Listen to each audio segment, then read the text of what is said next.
The Life of George Washington, in Words of One Syllable, by Josephine Pollard. Chapter 1. Boyhood. George Washington was born in the state of Virginia, at a place known as Bridges Creek, on February 22, 1732. His great-grandsire John Washington came from England in the year 1657, and took up lands in that state and was a rich man. George was the son of his grandson Augustine. Augustine's first wife was Jane Butler, who died and left him with 2 boys. His next wife was Mary Ball, and George was her first child. The old homestead in which George was born stood near the banks of the Potomac River, and was built with a steep roof that sloped down to low eaves that hung out far from the main wall. There were 4 rooms on the ground floor, and some near the roof, and at each end of the house was a great fireplace built of brick, with broad hearthstones such as were in style in those days. A stone is all that marks the birthplace of George Washington. He was not more than 8 years of age when his father went to live on a farm near the Rappahannock River. The house was built much in the same style as the one at Bridges Creek, but it stood on high ground, and here all his boyhood days were spent. As there were no good schools in America at the time, those who had the means sent their sons to England to be taught and trained. Lawrence Washington was sent when he was 15 years of age, and as he was the first born, it was thought that he would in time take his father's place as head of the house. The school to which George was sent stood in a field on his father's land, and was taught by a man named Hobby. This gave it the name of the Hobby School. There were but 3 things taught there: how to read, how to write, and how to do sums. And some folks thought that these were all their boys and girls had need to learn. Books were scarce and dear, and as most of the men raised fine crops and kept up a brisk trade, they were well pleased to have their boys learn how to buy and sell and to make out bills. George had been trained by his father, who was a strict and yet a just man, to love the truth and to do right at all times. He was made to feel that it was a sin to tell a lie, and much worse to hide a fault than to own it. George had a small axe, of which he was quite proud, and boylike he cut right and left with it, and thought not of the harm he might do. On the lawn stood a small tree, which his father hoped to see grow up to a good height and bear fine fruit. George made a great gash in this tree with his sharp axe, and when his father saw it, he was quite sad. He called the boy to his side, and in a stern voice said, "Who did this? Who cut this tree?" George hung his head with shame. He knew he had done wrong, and he stood in fear of his father, who he knew would use the rod where there was need of it. It was a chance for the boy to show what kind of stuff he was made of. George raised his face, still red with the blush of shame, and said in his frank way and without a sign of fear, "I did it, father. I can not tell a lie." There was no need to use the rod on such a boy as that, and the father must have felt a thrill of joy when he found that the great truths he had taught his son had such a hold on his mind and had struck their roots deep into his heart. It is told that he clasped George to his breast and said with tears in his eyes, that it would grieve him less to lose scores and scores of trees than to have his boy tell one lie. But you must not think that George Washington was such a good boy that he could guide himself and did not need to be kept in check. He was high strung, as quick as a flash, and felt that he was born to rule, and these traits his mother had to keep down and train so they would not wreck the young boy. For when George was not yet 12 years of age his father died, and his mother was left with the care of 5 young folks. The task was one for which she was well fit, and as she had rare good sense, a fine mind, a strong will, and a kind heart, she used to read to her boys and girls each day out of some good book, talk with them, and tell them how they could best serve God and man. And George laid up each word in his heart, and sought to pay her back as well as he could for all her kind love and care. She said of George that he was a good boy, and it had been said in her praise that a noble mother must have borne so brave a son. When George was 13, and his half brother Lawrence 21, England and Spain went to war, and Lawrence went with the troops that were sent to the West Indies. The sight of Lawrence in warlike trim, the sound of drum and fife, and the march of troops through the streets fired the heart of the young lad, and from that time his plays and games, in school and out, took on a warlike turn. There was a boy at school named William Bussell, who took up arms and marched with as much zeal as George Washington, but George was at all times commander in chief. He was fond of all the sports that boys love. He could run and jump and climb and toss bars, and took part in all those feats that kept him in health and strength. He could pitch quoits with great skill, and the place is shown at Fredericksburg where, when a boy, he flung a stone across the Rappahannock. He was fond of a horse, and there was no steed so wild that George could not mount on his back and tame him. Mrs. Washington had a colt which she thought so much of that she let it run loose in the field. He was so fierce that no one had dared to get on his back. One day George went out to view the colt with some of his boy friends, and he told them if they would help him put the bit in the colt's mouth he would mount. The boys drove the colt into a small lot, put the bit in his mouth, and Washington was soon on his back. The beast rushed into the field, but was soon curbed by the strong arms of the boy on his back. Then the colt reared and plunged and tried in all sorts of ways to get rid of the lad, who clung to the colt's bare back as if he had been glued there. Mad with rage, the colt tried once more to throw him, but strained too hard, and fell to the ground and died in a short time. The group of boys were well scared at this sad end of their fun, and scarce knew what to do. When they went back to the house, Mrs. Washington asked the boys if they had seen her fine breed of colts. "The one I am most proud of," she said, "I am told is as large as his sire." Some of the lads hung their heads and knew not what to say, but George spoke up in his frank way and said that the colt was dead. "Dead!" she cried, "and from what cause?" Then George told her just what had been done, and how hard the beast had fought to get free, and how at the last, with one wild fierce plunge, he fell down and died. A flush rose to the mother's cheek, and then she said to her boy, "It is well, but while I grieve at the loss of my fine colt, I feel a pride and joy in my son, who speaks the truth at all times." George was fond of his books too, and was so wise a lad, and so full of thought, and had so keen a sense of what was just, that his schoolmates came to him when they got into a war of words or of blows, that he might say which side was right and which was wrong, and thus put an end to the fight. This use of his mind made George look at things in a clear light, and gave him that look of true pride which all men of high mind, the real kings of earth, are wont to wear. In due time George outgrew the hobby school, and was sent to live with his half brother Augustine at Bridges Creek, where there was a school of a high grade. But George had no taste for Latin or Greek, and liked best to do sums and to draw maps. He wrote with great care page after page of what he called forms of writing. These were notes of hand, bills of sale, deeds, bonds, and the like, such as one would think a boy of 13 would not care much about. In the same book, it is kept to this day, George wrote out 110 rules which were to guide him in act and speech at home and abroad. Some few of these I will give you, that you may see at how young an age this boy set out to train himself and fit himself for the high place he was to fill. It almost seems as if he must have known the high rank he was to take, but this could not be. His soul was fixed on high things. He had no low tastes, and he was led by the hand of God. Here are some of the rules that George Washington took as the guide of his youth. In the presence of others, sing not to yourself with a humming noise, nor drum with your fingers or feet. Sleep not when others speak. Sit not when others stand. Speak not when you should hold your peace. Walk not when others stop. Turn not your back to others when speaking.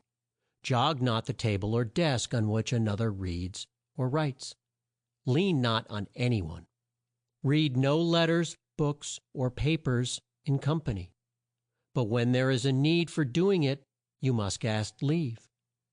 Come not near the books or writings of any one so as to read them, unless asked to do so, nor give your opinion of them unasked. Also look not nigh when another is writing a letter. In writing or speaking, give to each person his due title according to his rank and the custom of the place. When a man does all he can, though it succeeds not well, blame not him that he did it. Be slow to believe evil reports of any one. Be modest in your dress, and seek to suit nature rather than to win admiration. Keep to the fashion of your equals, such as are civil and orderly with respect to times and places. Play not the peacock, looking all about to see if you can be well decked, if your shoes fit well, your stockings sit neatly, and your clothes handsomely. Make friends with those of good character, if you care for your own reputation, for it is better to be alone than in bad company. Speak not of doleful things in time of mirth, nor at the table. Speak not of mournful things as death and wounds, and if others mention them, change, if you can, the discourse. Utter not base and foolish things mongst grave and learned men, nor hard questions or subjects among the ignorant, nor things hard to be believed. Be not forward, but friendly and courteous, the first to salute, hear, and answer, and be not pensive when it is time to converse. Gaze not on the marks or blemishes of others, and ask not how they came. Think before you speak. Pronounce not imperfectly, nor bring out your words too hastily, but orderly and distinctly. Treat with men at fit times about business, and whisper not in the company of others.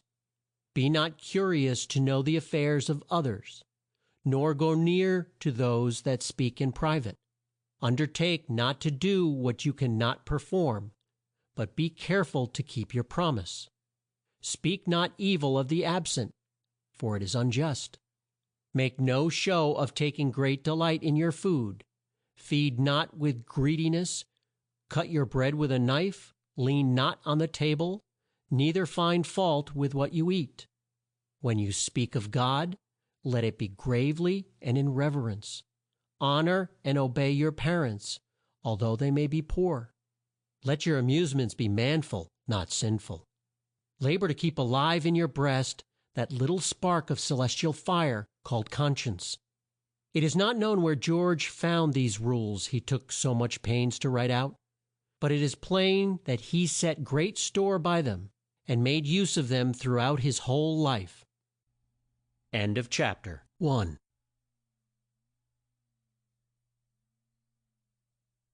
The Life of George Washington, in words of one syllable, by Josephine Pollard.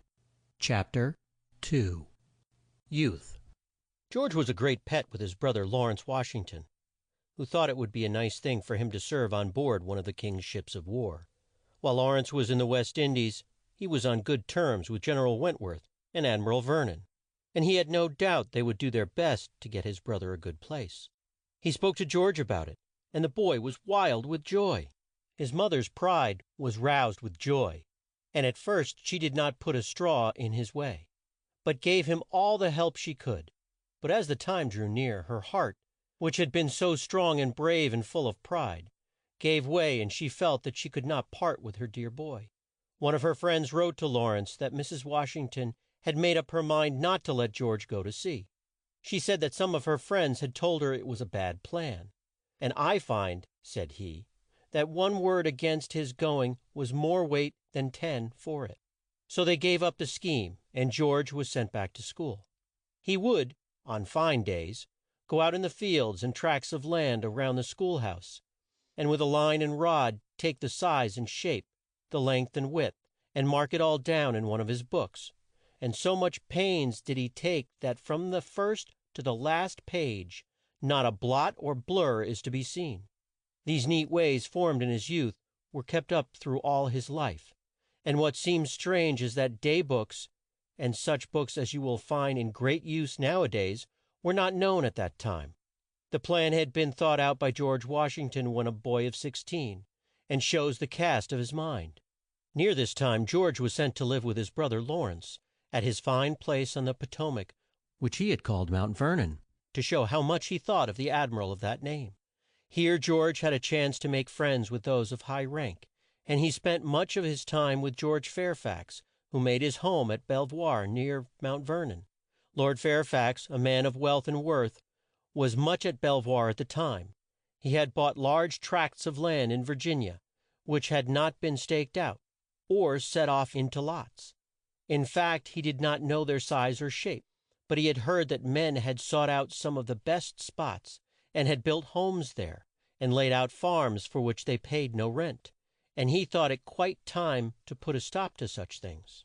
In March, 1748, George Washington, who had been picked out by Lord Fairfax for this task, went on his first trip with George Fairfax to stake off these wild lands. He wrote down what was done from day to day, and by these notes we learn that he had quite a rough time of it, and yet found much that was to his taste. He and the men with him rode for miles and miles through lands rich in grain, hemp, and tobacco, and through fine groves of trees on the bank of a broad stream. "One night," writes George, "when they had been hard at work all day, they came to the house where they were to be fed and lodged. The woodmen went to bed with their clothes on, but George took his off, and as he turned in he found his bed was of loose straw, with not a thing on it but the thread bare blanket he was to wrap himself in. The fleas and bugs soon forced George to get up and put on his clothes, and lie as the rest of the men did, and had we not been so tired," he says, "I am sure we should not have slept much that night." He made a vow then that he would sleep out of doors near a fire when on such tramps, and run no more such risks. On March 18th, they reached a point on the Potomac which they were told they could not ford. There had been a great rain fall, and the stream had not been so high by 6 feet as it was at that time. They made up their minds to stay there for a day or two, went to see the warm springs, and at night camped out in the field. At the end of the 2 days, as the stream was still high, they swam their steeds to the Maryland side. The men crossed in birch bark boats, and rode all the next day in a rain storm to a place 20 miles from where they had set out that morn. Washington writes that the road was "the worst that had ever been trod by man or beast." On March 23 they fell in with a score or two of red men, who had been off to war and brought home but one scalp, and they had a chance to see a war dance. The red men cleared a large space and built a fire in the midst of it, round which they all sat. One of the men then made a grand speech in which he told them how they were to dance. When he had done, the one who could dance the best sprang up as if he had just been roused from sleep, and ran and jumped round the ring in a queer kind of way. The rest soon joined him, and did just as he did.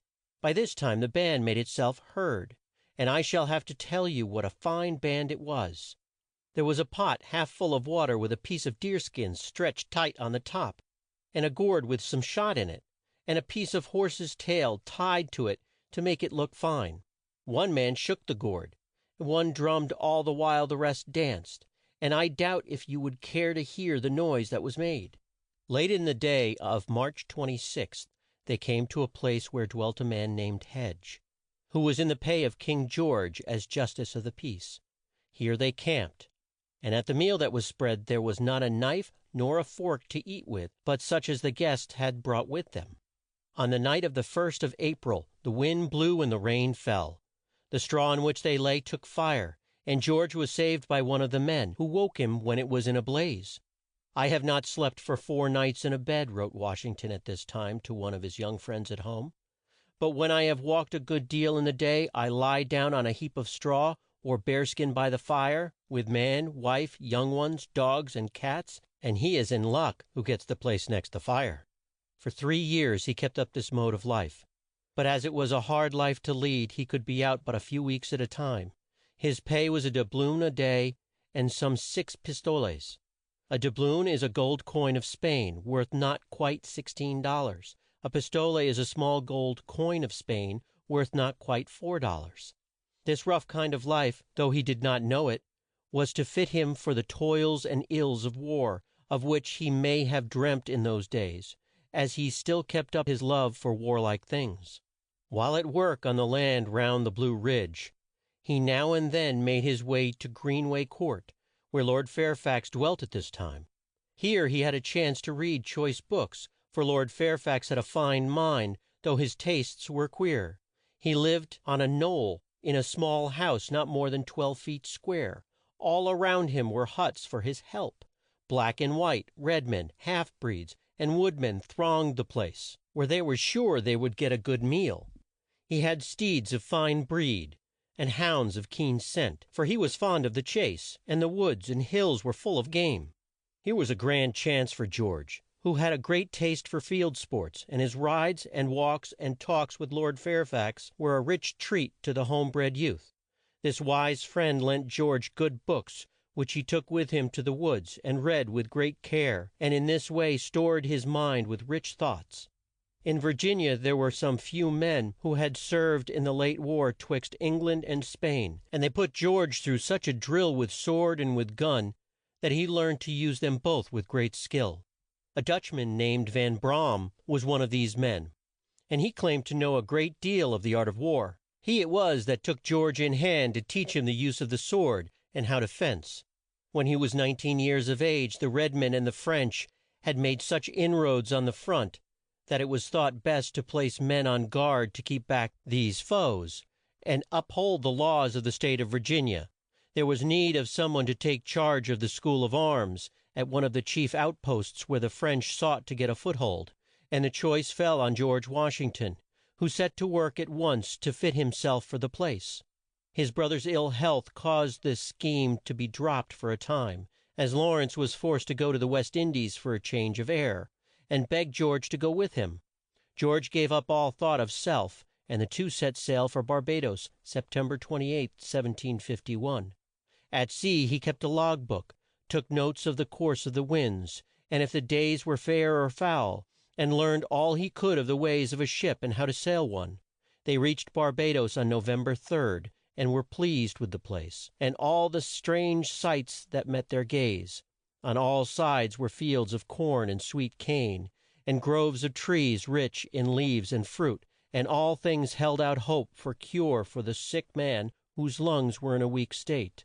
They had been but 2 weeks in Barbados when George fell ill with small pox, and this for a time put an end to all their sports. But he had the best of care, and at the end of 3 weeks was so well that he could go out of doors. Lawrence soon tired of this place, and longed for a change of scene. They had to ride out by the first dawn of day, for by the time the sun was half an hour high it was as hot as at mid day. There was no change in the sick man's health, and he made up his mind to go to Bermuda in the spring. He was lonesome without his wife, so it was planned that George should go back home and bring her out to Bermuda. George set sail December 22nd, and reached Virginia at the end of 5 weeks. He must have been glad to step on shore once more, for the cold winds and fierce storms to be met with at sea at that time of year made life on shipboard something of a hardship. Lawrence did not gain in health, and ere his wife could join him he wrote her that he would start for home to his grave. He reached Mount Vernon in time to die 'neath his own roof, and with kind friends at his bedside. His death took place on the 26th of July, 1752, when he was but 34 years of age. He had been like a father to George, and their hearts were bound by ties so strong and sweet that it was a great grief for them to part. But George had no time to sit down and mourn his loss. There was work for him to do. New cares were thrust on him by his brother's death that took up all his time and thoughts for some months, and he had to keep up his drills with the men at the school of arms, for which he was paid by the state. End of chapter 2.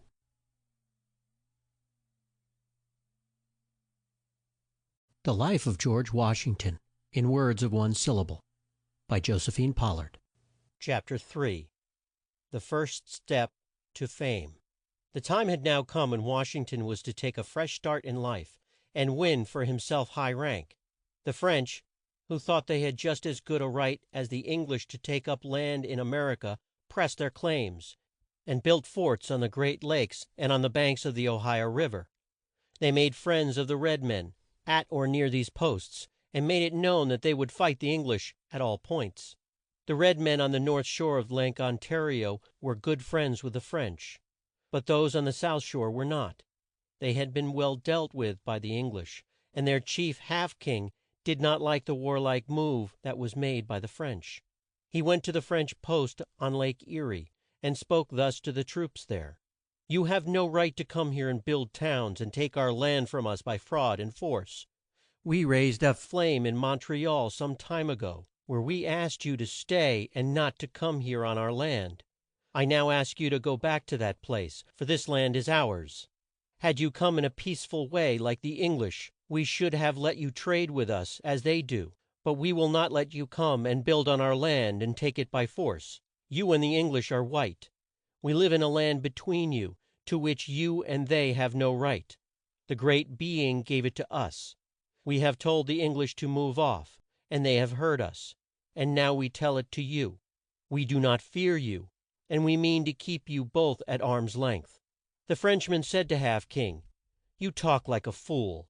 This land is mine, and I will have it. Let who will stand up against me? I have no fear of such as you. I tell you that down the Ohio I will go, and build forts on it. If it were blocked up, I have troops enough to break through it, and to tread down all who would try to stop me. My force is as the sand of the sea." This proud speech made Half King feel as if he had been stabbed to the heart. It was the death blow to his race.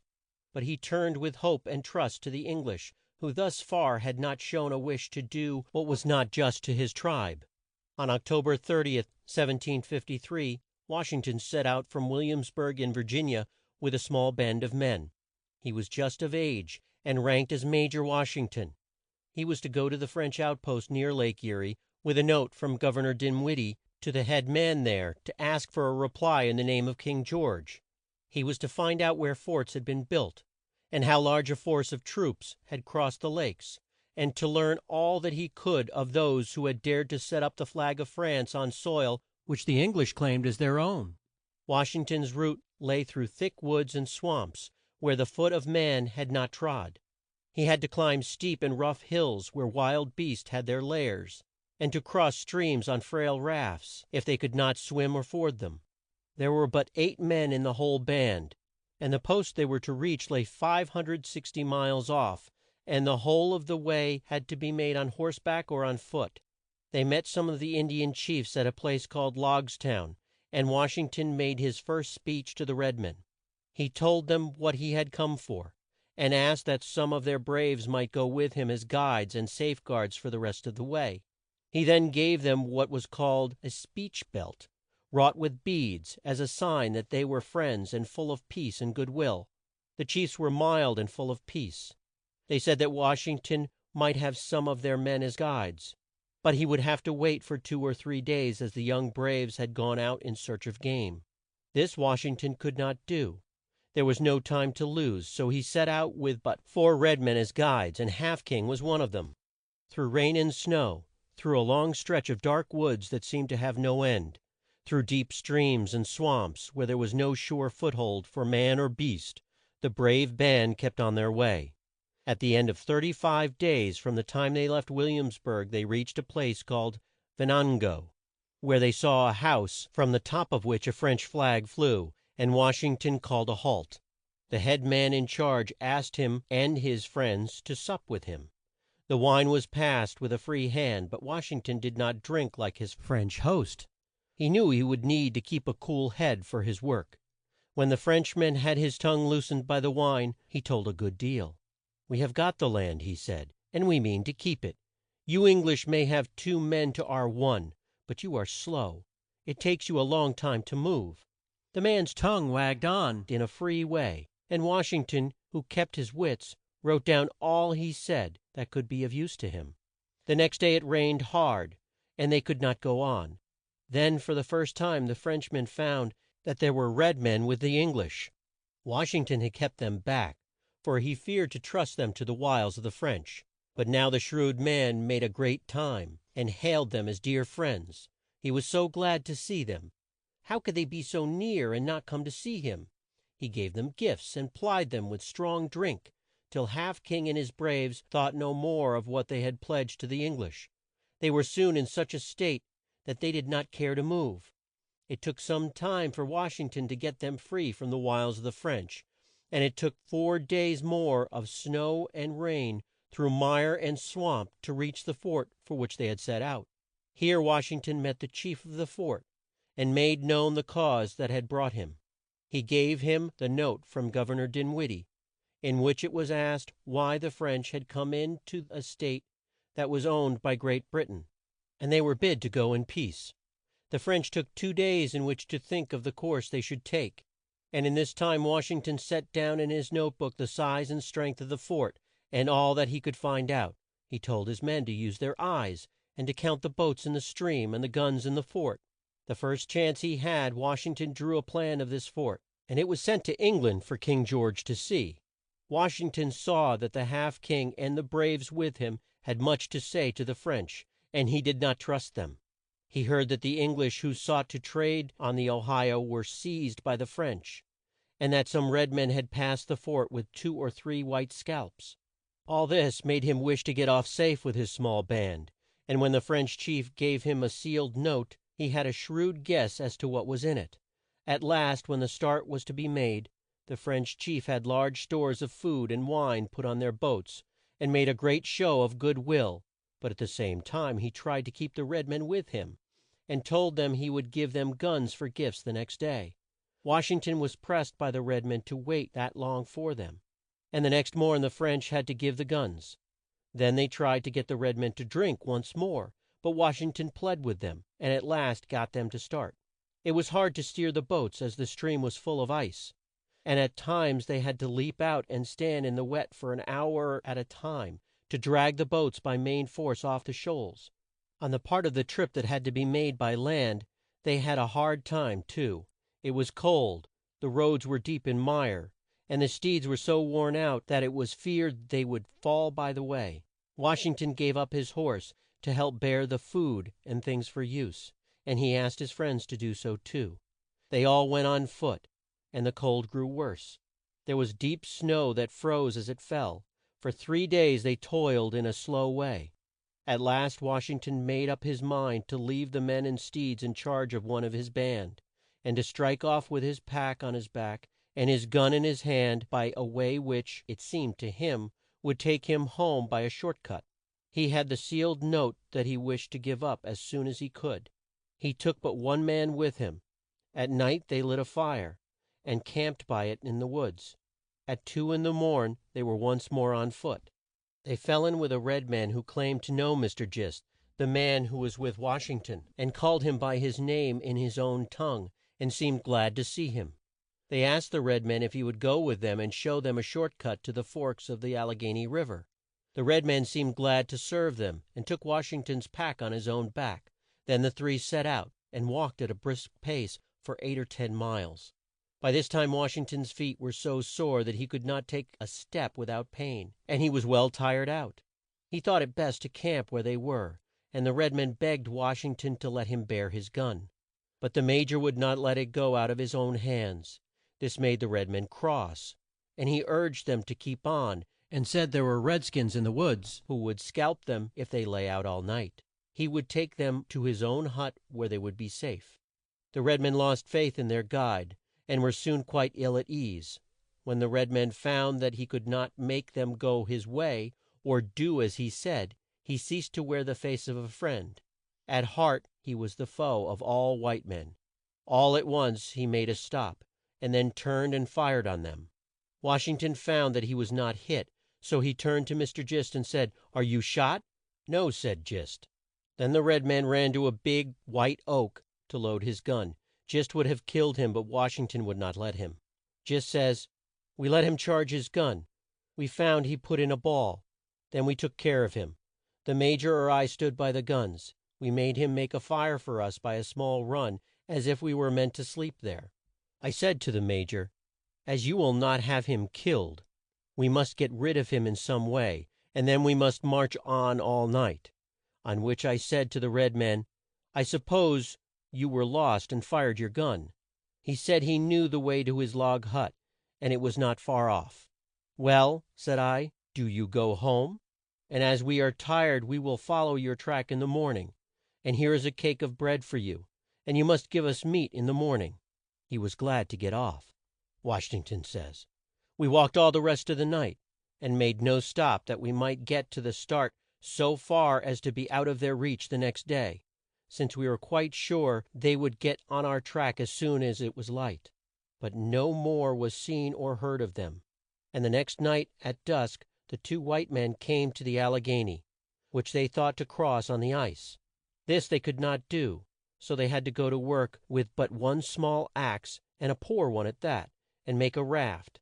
It was a whole day's work. They next got it launched, and went on board of it, then set off.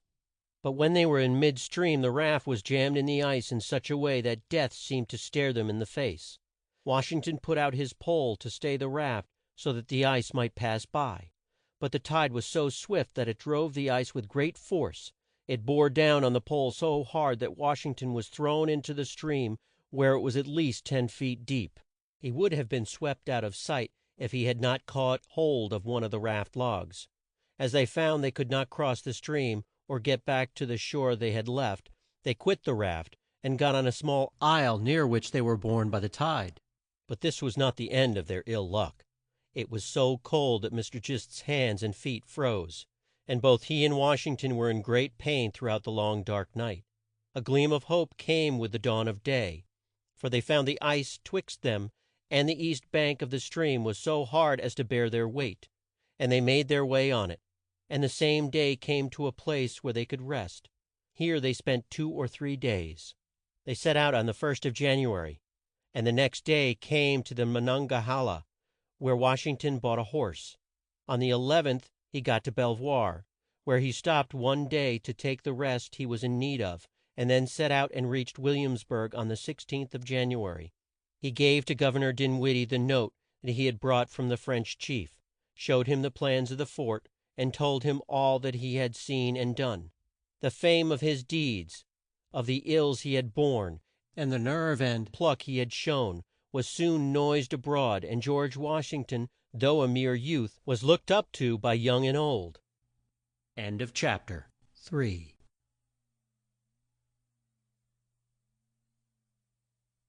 The Life of George Washington, in words of one syllable, by Josephine Pollard.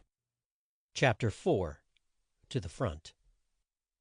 The French chief in his note to Governor Dinwiddie had said, in words that were smooth but clear, that he would not leave the banks of the Ohio, so the English felt as if it were time for them to make a move, though they did not wish to bring on a war. Land was set off on the Ohio, where a fort was built, and the rest of it left for the use of the troops. Washington was asked to lead the troops, but he shrank from it as a charge too great for one so young. So Joshua Fry was made colonel, and Washington lieutenant colonel of a force of 300 men. It was hard to get men to join the ranks. The pay was small, and those who had good farms and good homes did not care to leave them.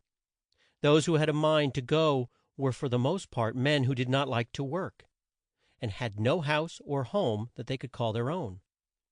Some were barefoot, some had no shirts to their backs, and not a few were without coat or waistcoat, as the vest was called in those days. If it was hard work to get these kind of men, it was still more of a task to find those who would serve as chiefs, and Washington found himself left in charge of a lot of raw troops who knew no will but their own. But Van Brom, who had taught Washington how to use the sword, was with him, and gave him just the aid he had need of at this time. On April 2nd, 1754, Washington, at the head of 150 men, set off for the new fort at the fork of the Ohio. The roads were rough, and the march was slow, and it was not till April 20th that they reached Will's Creek. Here they were met by a small force, in charge of Captain Adam Stephen. The rest of the force, with the field guns, were to come by way of the Potomac. These last were in charge of Colonel Fry. When Washington reached Will's Creek, word was brought him that a large force of French troops had borne down on the new fort. Captain Trent, who was in charge of the few troops in the fort, was away at the time, and the young Ensign Ward did not know what to do. He sought the aid of Half King, who told him to plead with the French, and to beg them to wait till the Cap tain came back, and the two went at once to the French camp. But the French would not wait, or make terms of peace.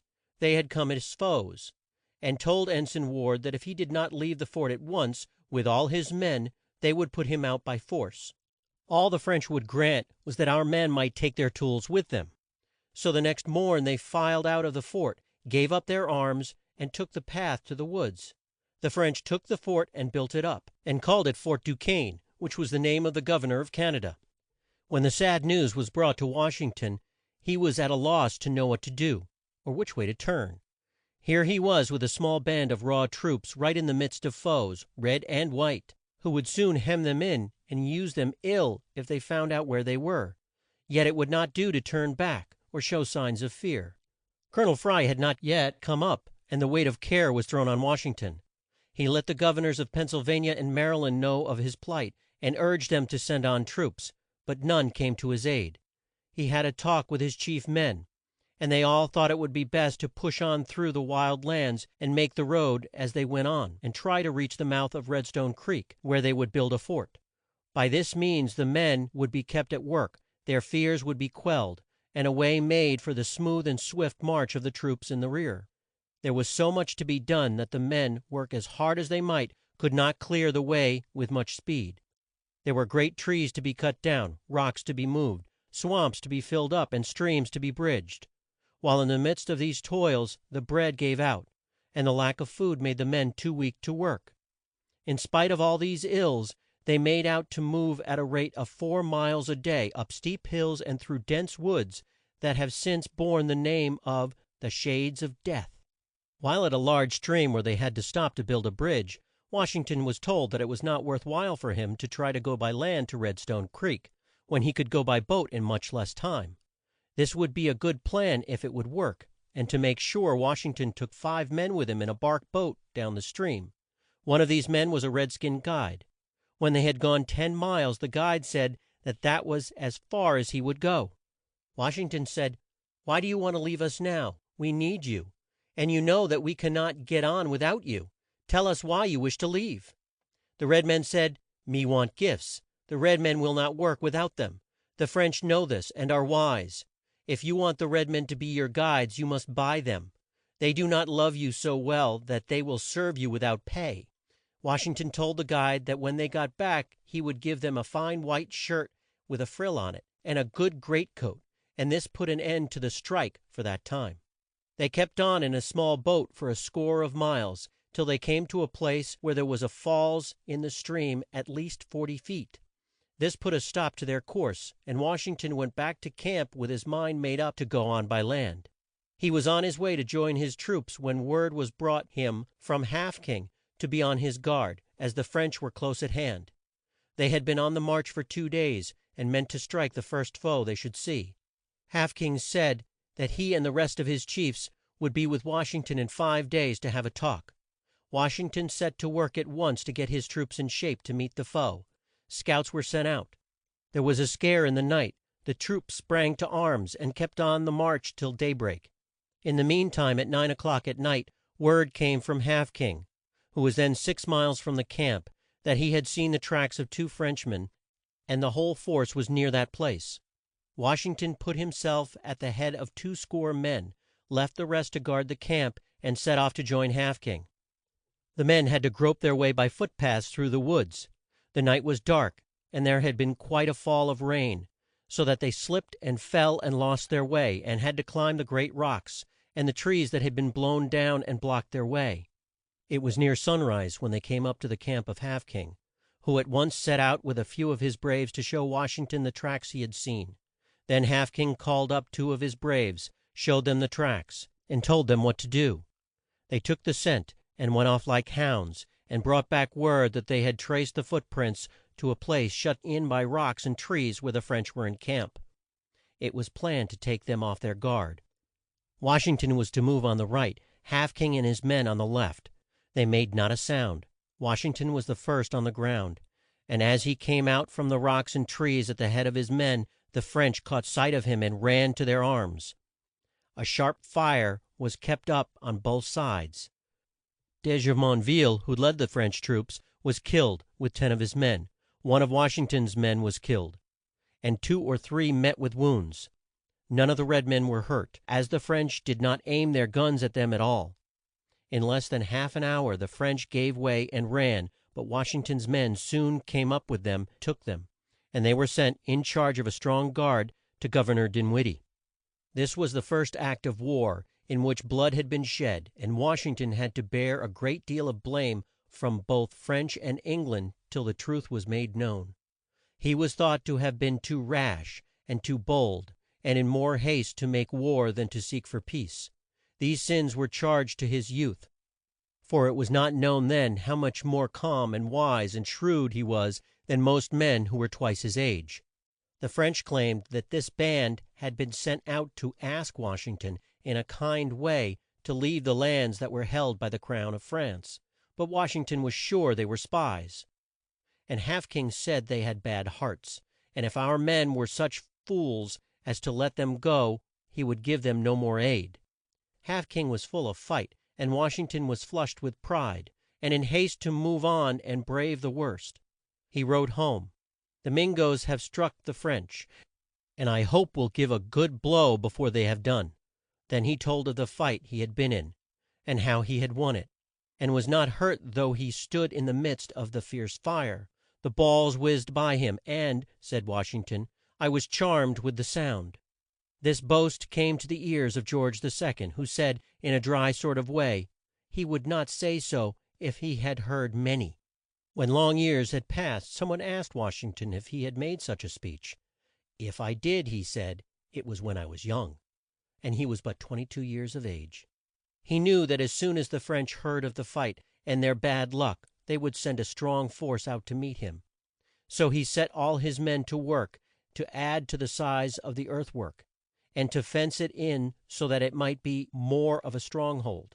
Then he gave to it the name of Fort Necessity, for it had been thrown up in great haste in time of great need, when food was so scant it was feared the troops would starve to death. At one time for 6 days they had no flour and of course no bread. News came of the death of Colonel Fry at Will's Creek, and Washington was forced to take charge of the whole force. Fry's troop, 300 in all, came up from Will's Creek, and Half King brought 40 red men with their wives and young ones, and all these had to be fed and cared for. Young as he was, Washington was like a father to this strange group of men. On Sundays when in camp he read to them from the Word of God, and by all his acts made them feel that he was a good and true man and fit to be their chief. The red men did quite well as spies and scouts, but were not of much use in the field, and they and some men from South Carolina did much to vex young Washington. Half King did not like the way that white men fought, so he took himself and his band off to a safe place. The white men from South Carolina, who had come out to serve their king, were too proud to soil their hands or do hard work, nor would they be led by a man of the rank of colonel. In the midst of all these straits, Washington stood calm and firm.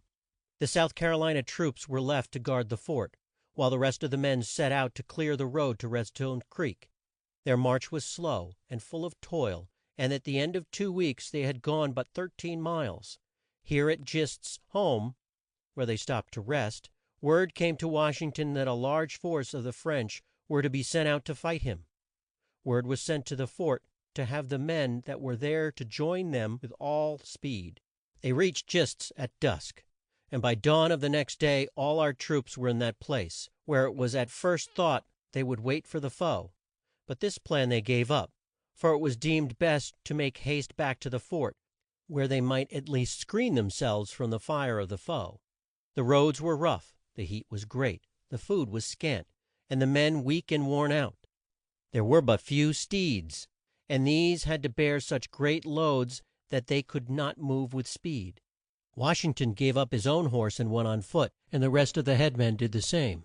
The troops from Virginia worked with a will and would take turns and haul the big field guns, while the King's troops from South Carolina walked at their ease, and would not lend a hand, or do a stroke of work. On the morn of July 3, scouts brought word to the fort that the French were but 4 miles off and in great force. Washington at once drew up his men on the ground outside of the fort to wait for the foe. Ere noon the French were quite near the fort, and the sound of their guns was heard. Washington thought this was a trick to draw his men out into the woods, so he told them to hold their fire till the foe came in sight. But as the French did not show themselves, though they still kept up their fire, he drew his troops back to the fort and bade them fire at will and do their best to hit their mark. The rain fell all day long, so that the men in the fort were half drowned, and some of the guns scarce fit for use. The fire was kept up till 8 o'clock at night, when the French sent word they would like to make terms with our men. Washington thought it was a trick to find out the state of things in the fort, and for a time gave no heed to the call. The French sent 2 or 3 times, and at last brought the terms for Washington to read. They were in French. There was nothing at hand to write with, so Van Brom, who could speak French, was called on to give the key. It was a queer scene. A light was brought and held close to his face, so that he could see to read. The rain fell in such sheets that it was hard work to keep up the flame. Van Brom mixed up Dutch, French, and English in a sad way, while Washington and his chief aides stood near with heads bent, and tried their best to guess what was meant. They made out at last that the main terms were that the troops might march out of the fort, and fear no harm from French or red skins as they made their way back to their homes. The drums might beat and the flags fly, and they could take with them all the goods and stores, and all that was in the fort, but the large guns. These the French would break up, and our men should pledge themselves not to build on the lands which were claimed by the King of France for the space of 1 year. The weak had to yield to the strong, and Washington and his men laid down their arms and marched out of the fort. A note of thanks was sent to Washington and all his head men but Van Brom, who was thought to have read the terms in such a way as to harm our side and serve the French. But there were those who felt that Van Brom was as true as he was brave, and that it was the fault of his head and not his heart, for it was a hard task for a Dutchman to turn French into English and make sense of it. End of chapter 4.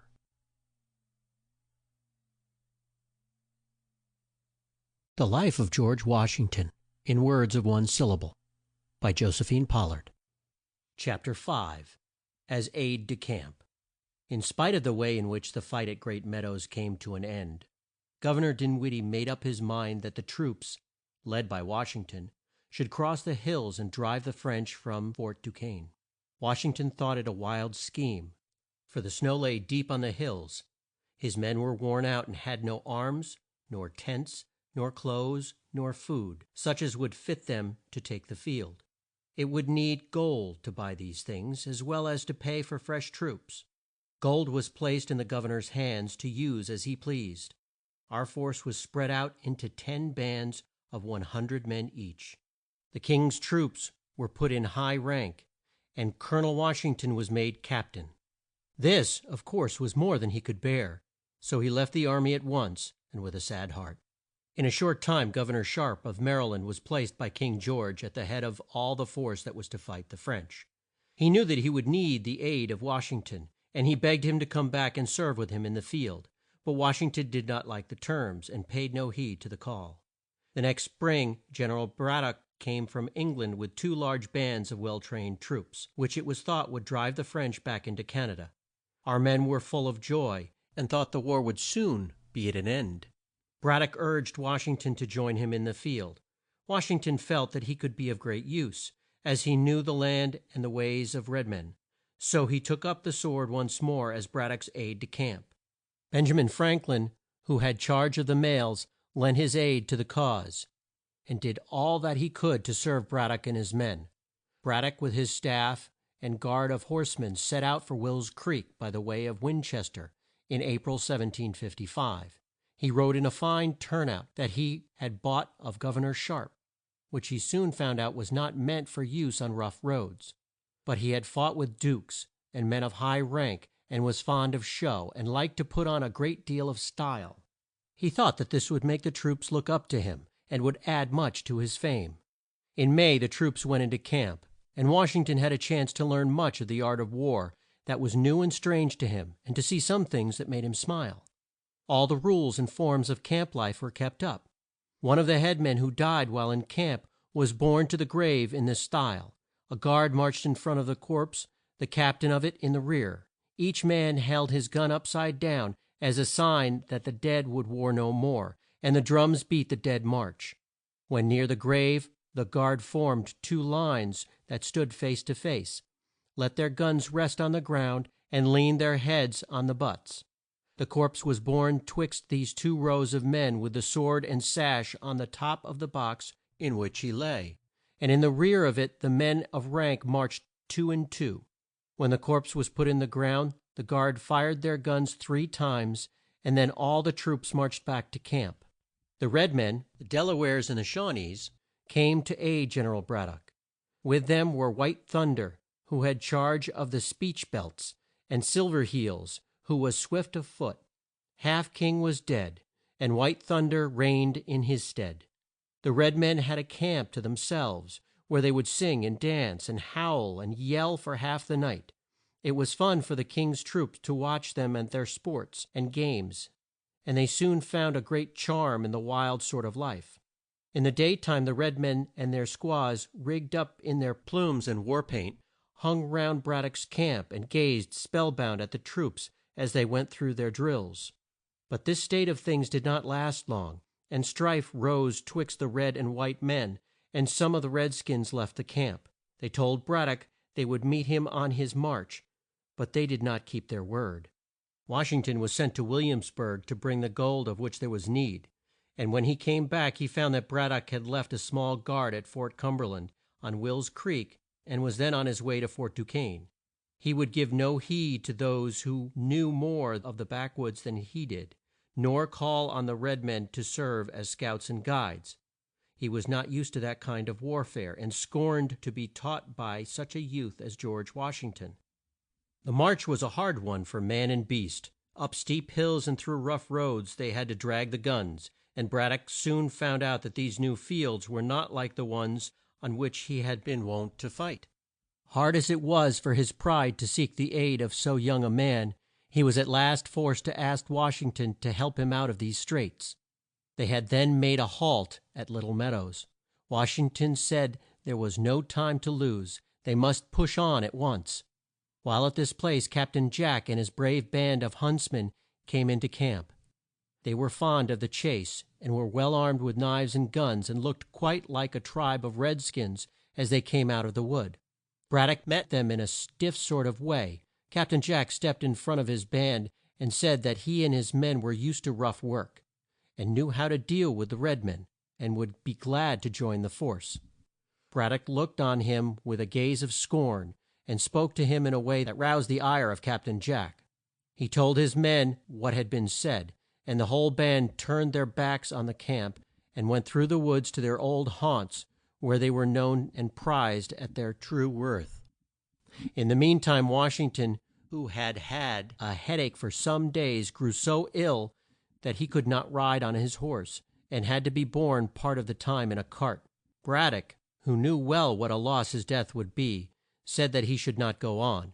Wash ing ton pleaded with him, but Brad dock was firm, and made him halt on the road. Here he was left with a guard, and in the care of Dr. Craik, and here he had to stay for 2 long weeks. By that time he could move, but not without much pain, for he was still quite weak. It was his wish to join the troops in time for the great blow, and while yet too weak to mount his horse, he set off with his guards in a close cart, and reached Brad dock's camp on the 8th of July. He was just in time, for the troops were to move on Fort Du quesne the next day. The fort was on the same side of the Mon on ga he la as the camp, but twixt them lay a pass 2 miles in length, with the stream on the left and a high range of hills on the right. The plan was to ford the stream near the camp, march on the west bank of the stream for 5 miles or so, then cross to the east side and push on to the fort. By sunrise the next day the troops turned out in fine style, and marched off to the noise of the drum and fife. To Wash ing ton this was a great sight. Though still weak and ill, he rode his horse, and took his place on the staff as aide de camp. At 1 o'clock the whole force had crossed the ford north of the fort, and were on their way up the bank, when they were met by a fierce and sharp fire from foes they could not see. Wild war whoops and fierce yells rent the air. What Wash ing ton feared had come to pass. Brad dock did his best to keep the troops in line, but as fast as they moved up they were cut down by foes screened by rocks and trees. Now and then one of the red men would dart out of the woods with a wild yell to scalp a red coat who had been shot down. Wild fear seized Brad dock's men, who fired and took no aim. Those in the front rank were killed by those in the rear. Some of the Vir gin ia troops took post back of trees and fought as the red men did. Wash ing ton thought it would be a good plan for Brad dock's men to do the same, but he thought there was but one way for troops to fight, and that brave men ought not to skulk in that way. When some of them took to the trees, Brad dock stormed at them and called them hard names, and struck them with the flat of his sword. All day long Wash ing ton rode here and there in the midst of the fight. He was in all parts of the field, a fine mark for the guns of the foe, and yet not a shot struck him to do him harm. 4 small shots went through his coat. 2 of his steeds were shot down, and though those who stood near him fell dead at his side, Wash ing ton had not one wound. The fight raged on. Death swept through the ranks of the red coats. The men at the guns were seized with fright. Wash ing ton sprang from his horse, wheeled a brass field piece with his own hand, and sent a good shot through the woods. But this act did not bring the men back to their guns. Brad dock was on the field the whole day, and did his best to turn the tide. But most of his head men had been slain in his sight. 5 times he had been forced to mount a fresh horse, as one by one was struck down by the foeman's shot, and still he kept his ground and tried to check the flight of his men. At last a shot struck him in the right arm and went into his lungs. He fell from his horse and was borne from the field. The troops took fright at once, and most of them fled. The yells of the red men still rang in their ears. "All is lost!" they cried. "Brad dock is killed!" Wash ing ton had been sent to a camp 40 miles off, and was on his way back when he heard the sad news. But Brad dock did not die at once. He was brought back to camp, and for 2 days lay in a calm state, but full of pain. Now and then his lips would move, and he was heard to say, "Who would have thought it? We shall know how to deal with them the next time." He died at Fort Necessity on the night of July 13th. Had he done as Wash ing ton told him, he might have saved his own life, and won the day. But he was a proud man, and when he made up his mind to do a thing he would do it at all risks. Through this fault he missed the fame he hoped to win, lost his life, and found a grave in a strange land. His loss was a great gain to Wash ing ton, for all felt that he, so calm, so grave, so free from fear, was the right sort of man to lead troops to war.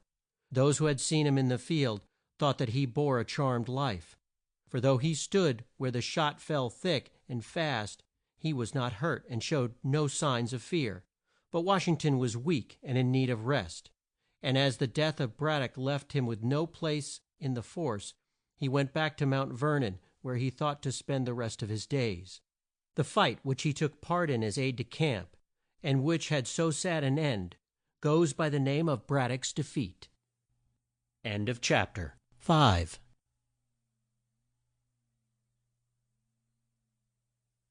The Life of George Washington, in words of one syllable, by Josephine Pollard. Chapter 6. Colonel of Virginia Troops. The troops in Virginia were left without a head. There was no one to lead them out to war, and if this fact came to the ears of the French, they would be more bold. Wash ing ton's friends urged him to ask for the place, but this would not do. His brother wrote him thus: "Our hopes rest on you, dear George. You are the man for the place. All are loud in your praise." But Wash ing ton was firm.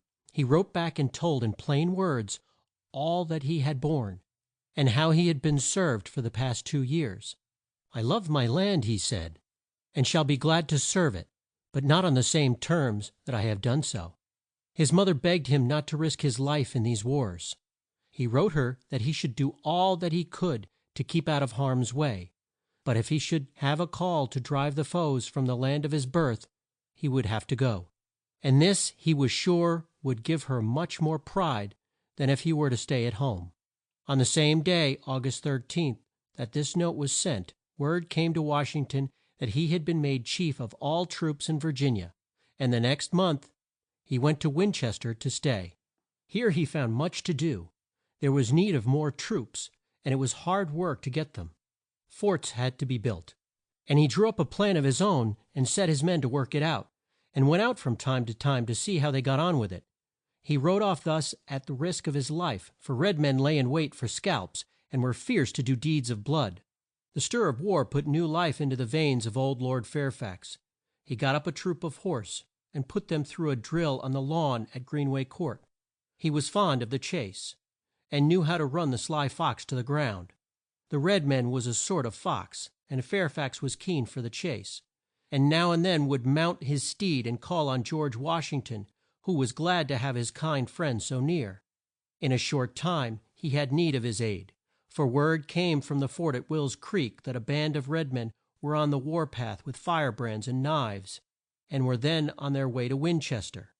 A man on a fleet horse was sent post haste to Washington, who had been called to Williamsburg, the chief town. In the meantime Lord Fairfax sent word to all the troops near his home to arm and haste to the aid of Winchester.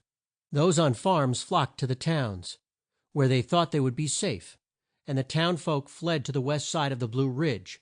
In the height of this stir Washington rode into town, and the sight of him did much to quell their fears. He thought that there were but a few red skins who had caused this great scare, and it was his wish to take the field at once and go out and put them to flight. But he could get but a few men to go with him. The rest of the town's troops would not stir. All the old firearms that were in the place were brought out, and smiths set to work to scour off the rust and make them fit for use. Caps, such as are now used on guns, were not known in those days.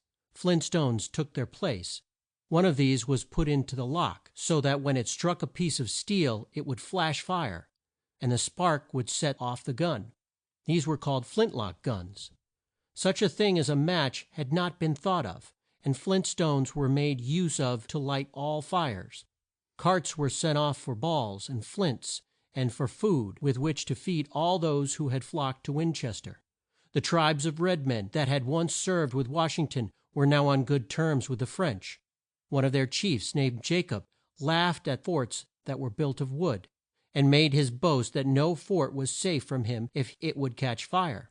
The town where these red men dwelt was 20 miles from Fort Duquesne, and a band of brave white men, with George Armstrong and Hugh Mercer at their head, set out from Winchester to put them to rout. At the end of a long march they came at night on the red men's strong hold, and took them off their guard. The red men, led by the fierce chief Jacob, who chose to die ere he would yield, made a strong fight, but in the end most of them were killed. Their huts were set on fire, and the brave strong hold was a strong hold no more. In the meantime Washington had left Winchester and gone to Fort Cumberland on Will's Creek. Here he kept his men at work on the new roads and old ones. Some were sent out as scouts. Brigadier General Forbes, who was in charge of the whole force, was on his way from Philadelphia, but his march was a slow one, as he was not in good health. The plan was when he came to move on the French fort. The work that was to have been done north of the fort by Lord Loudoun hung fire. It was felt that he was not the right man for the place, and so his lordship was sent back to England. Major General Abercrombie then took charge of the King's troops at the north. These were to charge on Crown Point. Major General Amherst, with a large force of men, was with the fleet of Admiral Boscawen, that set sail from Halifax the last of May. These were to lay siege to Louisburg and the Isle of Cape Breton, which is at the mouth of the Gulf of St. Lawrence. Forbes was to move on Fort Duquesne, and was much too slow to suit Washington, who was in haste to start. His men had worn out their old clothes, and were in great need of new ones, which they could not get for some time. He liked the dress the red men wore. It was light and cool, and what had to be thought of most, it was cheap. Washington had some of his men put on this dress, and it took well, and has since been worn by those who roam the woods and plains of our great land. I will not tell you of all that took place near the Great Lakes at this time, as I wish to keep your mind on George Washington." The schemes laid out by Gen er al Forbes did not please Wash ing ton, who urged a prompt march on the fort while the roads were good. He wrote to Ma jor Hal kett, who had been with Brad dock and was now on Forbes' staff: "I find him fixed to lead a new way to the O hi o, through a road each inch of which must be cut where we have scarce time left to tread the old track, which is known by all to be the best path through the hills." He made it plain that if they went that new way all would be lost, and they would be way laid by the red skins and meet with all sorts of ills. But no heed was paid to his words, and the warm days came to an end. 6 weeks were spent in hard work on the new road, with a gain of less than 60 miles, when the whole force might have been in front of the French fort had they marched by the old road as Wash ing ton had urged. At a place known as Loy al Han nan, the troops were brought to a halt, as Forbes thought this was a good place to build a fort. Some men in charge of Ma jor Grant went forth as scouts. At dusk they drew near a fort, and set fire to a log house near its walls. This was a rash thing to do, as it let the French know just where they were. But not a gun was fired from the fort. This the King's troops took for a sign of fear, and were bold and proud, and quite sure that they would win the day. So Brad dock had thought, and we know his fate. At length, when Forbes and his men were off their guard, the French made a dash from the fort, and poured their fire on the King's troops. On their right and left flanks fell a storm of shot from the red skins, who had hid back of trees, rocks, and shrubs. The King's troops were then brought up in line, and for a while stood firm and fought for their lives. But they were no match for the red skins, whose fierce yells made the blood run chill. Ma jor Lew is fought hand to hand with a brave, whom he laid dead at his feet. Red skins came up at once to take the white man's scalp, and there was but one way in which he could save his life. This was to give him self up to the French, which both he and Ma jor Grant were forced to do, as their troops had been put to rout with a great loss. Wash ing ton won much praise for the way in which the Vir gin i a troops had fought, and he was once put in charge of a large force, who were to lead the van, serve as scouts, and do their best to drive back the red skins, work that called for the best skill and nerve. It was late in the fall of the year when the King's troops all met Loy al Han nan, and so much had to be done to clear the roads, that snow would be on the ground ere they could reach the fort. But from those of the French they had seized in the late fight, they found out that there were but a few troops in the fort, that food was scarce, and the red skins false to their trust. This lent hope to the King's troops, who made up their minds to push on. They took up their march at once, with no tents or stores, and but few large guns. Wash ing ton rode at the head. It was a sad march, for the ground was strewn with the bones of those who had fought with Grant and with Brad dock, and had been slain by the foe, or died of their wounds. At length the troops drew near the fort, and made their way up to it with great care, for they thought the French would be in wait for them, and that there would be a fierce fight. But the French had had such bad luck in Can a da that they had lost heart, and those in the fort were left to take care of themselves. So when the Eng lish were one day's march from the fort, the French stole out at night, got in to boats, set the fort on fire, and went down the O hi o by the light of the flames.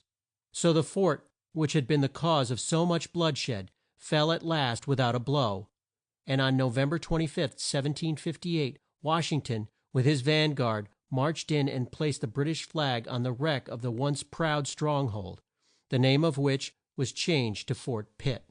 The French gave up all claim to the O hi o from that time. The red skins were quick to make friends with those who held sway, and there was peace with all but the tribes twixt the O hi o and the lakes. Wash ing ton had made up his mind to leave the field when this war came to an end, and in De cem ber of that same year he bade his troops good bye. He had been with them for 5 years in a hard school, and the strain on his mind had been so great that he lost his health, and felt that he could war no more. End of chapter. 6.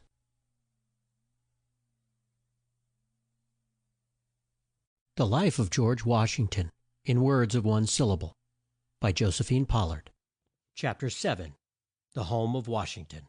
In the year 1758, while Wash ing ton was with his troops at Win ches ter, he met and fell in love with Mrs. Martha Cus tis.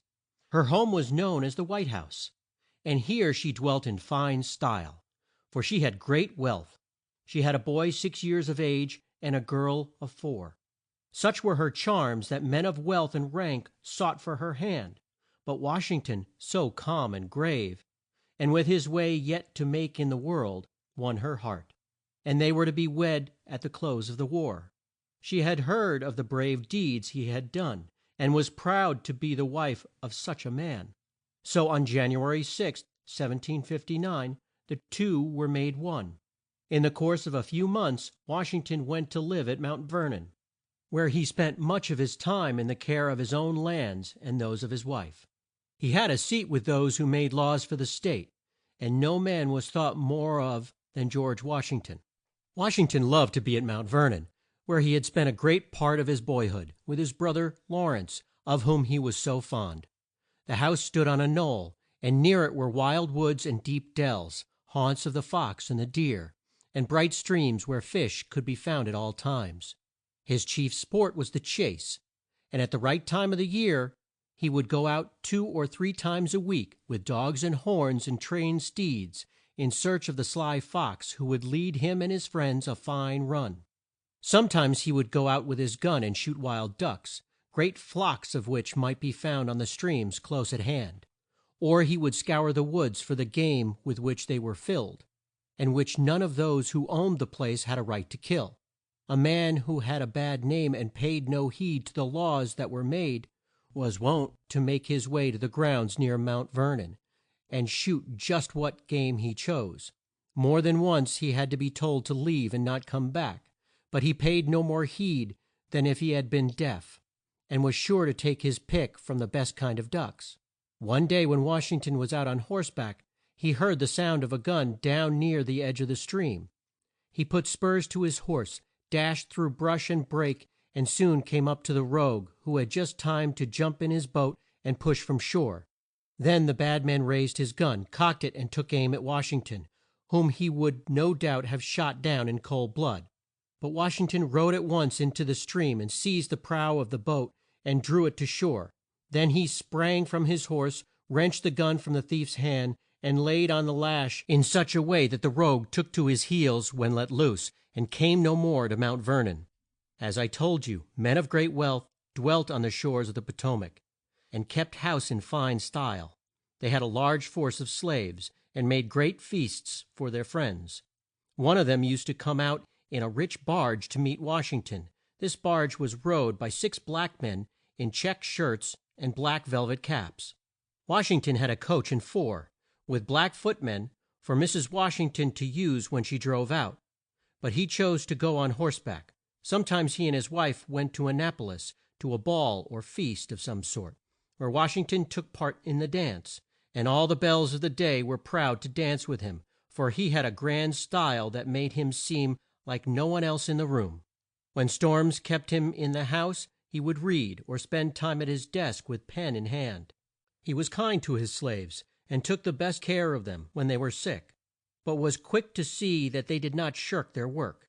He knew, too, just the kind of work each one was fit for, and which he could do the best. 4 of his slaves set out to hew and shape a large log. Washington kept his eye on them and thought they loafed too much. So he sat down, took out his watch, and timed them, how long it took them to get their cross cut saw and the rest of their tools, how long to cut off the limbs of the tree they had laid low, how long to hew and saw it, what time they spent in talk, and how much work they did while he sat there and took notes. In this way he found out just how much work 4 men could do in the course of a day, and take their ease. Washington was quick to lend a hand in time of need, and once when word was brought him that the dam had broke loose and the mill would soon be swept off, he ran at the head of all his slaves and workmen, and toiled as hard as they in a fierce rain storm to check the force of the flood. The cares of home and state made such calls on his time and thoughts, that he could not be said to live quite at his ease, and he left his mark, a high one, on all that he did. His crops were of the best, and he sought to cheat no one. The flour he sold from year to year was put up with so much care, and was of such good kind, and so true in weight, that all that bore the name George Washington Mount Vernon was held at a high rate in the West India ports. Quite a trade was kept up with Europe, where all the goods had to be bought that were used in the house or on the farm. Twice a year Washington sent a long list of such things as he had need of: plows, hoes, scythes, horse goods, and clothes for all the household. For these last he had to give size and height, name and age of those who were to wear them. In one of these lists Washington, who had need of a new suit of clothes, said he was 6 feet in height, quite thin, and had long limbs. He was then 31 years old. You will see by what I have told you just how Washington spent much of his time for at least 5 years. They were 5 sweet years to him, full of peace and rest and joy. He was fond of his home, and felt as much pride in Nellie and John Parke Custis as if they had been his own boy and girl. Nellie was a frail child, and did not gain in strength, though she had the best of care. Her death took place on June 19, 1773, when she was but 17 years of age. This was a sad blow to Washington as well as to his wife, and then all their hopes were placed on the son, who bade fair to be a fine strong man, but he died in the year 1781 at the age of 28. While Washington dwelt in peace at Mount Vernon, war was rife in the land, but as he had withdrawn from those who bore arms, he took no part in it. It was called Pontiac's War, as it was led by a chief of that name. But the Ohio tribes were with him, and the plot was deep laid. Large tracts of woodland were laid waste, homes were burnt, and those who dwelt in them robbed and slain. And so sly and shrewd were the redskins that it was some time ere the white men could put a stop to their deeds of blood. It was in 1760 that King George III made up his mind to tax the folks in America for all the goods they bought in England. The trade was large, and in this way the king could add much to his wealth. But the scheme did not work well. It was first tried in Boston, and set all the folks there by the ears. They claimed that they had the rights as well as the king. They had come to this land to be free, and free they would be. They would do without tea and such things, and dress as well as they could in clothes made out of home made goods. The king next said that goods bought from England must bear the king's stamp, for which a sum was to be paid more than the cost of the goods. This was known as the Stamp Act. The folks in America were poor. They had not the means to pay this tax. The thought of it filled them with rage, and for 5 years there was much talk of the wrong the king had done to those who dwelt in America. On the first day of November, 1765, the Stamp Act was to go into force, and all New England was in arms. At Boston bells were tolled, flags were hung at half mast, shops were shut, and bonfires built. In New York, the act, in clear print, was borne through the streets on a pole, on top of which was a death's head. A man named Colden, whose place it was to serve out the stamps, had to flee to the fort, round which was placed a strong guard from a ship of war. The mob broke into his coach house, drew out his coach, put in it a form, stuffed and dressed to look somewhat like Colden, and marched up to the park, where they hung it on a tree. At night they took the form down, put it in a coach, and bore it back to Bowling Green, where the whole thing, coach and all, was burnt right in range of the guns of the fort where the king's troops were. In March, 1766, the king drew back the Stamp Act, which gave great joy to those who had the good of America at heart, and to none more than to George Washington. But he made it known that he felt it to be his right as their king to tax them as he chose, and this hurt the pride of those who wished to make their own laws and be in bonds to no one. Washington, as did most of those who had English blood in their veins, looked upon that land as his home, and was loath to break the chain that bound him to it. But he did not think well of the Stamp Act, and saw what was sure to come to pass if the king pressed too hard on the Americans. On September 5, 1774, a band of true men from all the states met for the first time in Philadelphia, and Washington set out from Mount Vernon on horseback to take his seat with them. With him were Patrick Henry and Edmund Pendleton, and as they rode side by side they talked of the land they loved, and of the hopes they had that all would be well. The band met with closed doors. Each man wore a grave face. Patrick Henry made a strong speech, at the close of which he said, "All America is thrown into one mass. Where are your landmarks? They are all thrown down." He said he did not call himself by the name of the state in which he was born, but by the name of the land which gave him birth, then known as the land of the free. Wash ing ton was not a man of words, but of deeds. But what he said was of great weight, as it came from a wise brain and a true heart. Patrick Henry said there was no man in the whole band so great as George Wash ing ton. The band broke up in November, and Wash ing ton went back to Mount Ver non, but not to the gay times and good cheer he once had known. George Fairfax, who had been his friend from boy hood, had gone to Eng land to live, and Belvoir took fire one night and was burnt to the ground.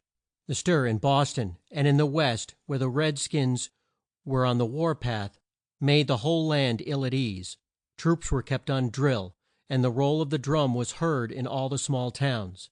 Men came to talk with Wash ing ton, and to find out what he thought was the best thing to do, and the best ways to drill or to arm troops. It was of no use to plead with the king. He had made up his mind and would not yield an inch.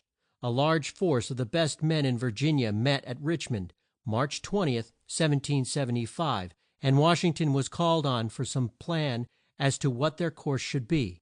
He told them that he thought there was but one thing to do. Patrick Henry put it into words that rang through the land. "We must fight. I repeat it, sir, we must fight.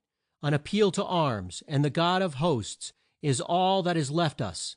All hearts were full of zeal, and Wash ing ton wrote to his bro ther Au gus tine that if there was need of it he would lead the troops to war, and risk his life and all his wealth in the cause, which seemed to him a most just one.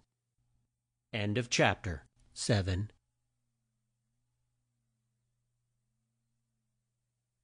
The Life of George Wash ing ton, in words of one syllable, by Josephine Pollard. Chapter 8. The Battle of Bunker Hill. In the year 1775, war was rife in New England. The King's laws were felt to be more for slaves than for free men, and all made up their minds to throw off the yoke. They could not bear the sight of the red coats, and the King's troops were just as fierce in their hate of our men.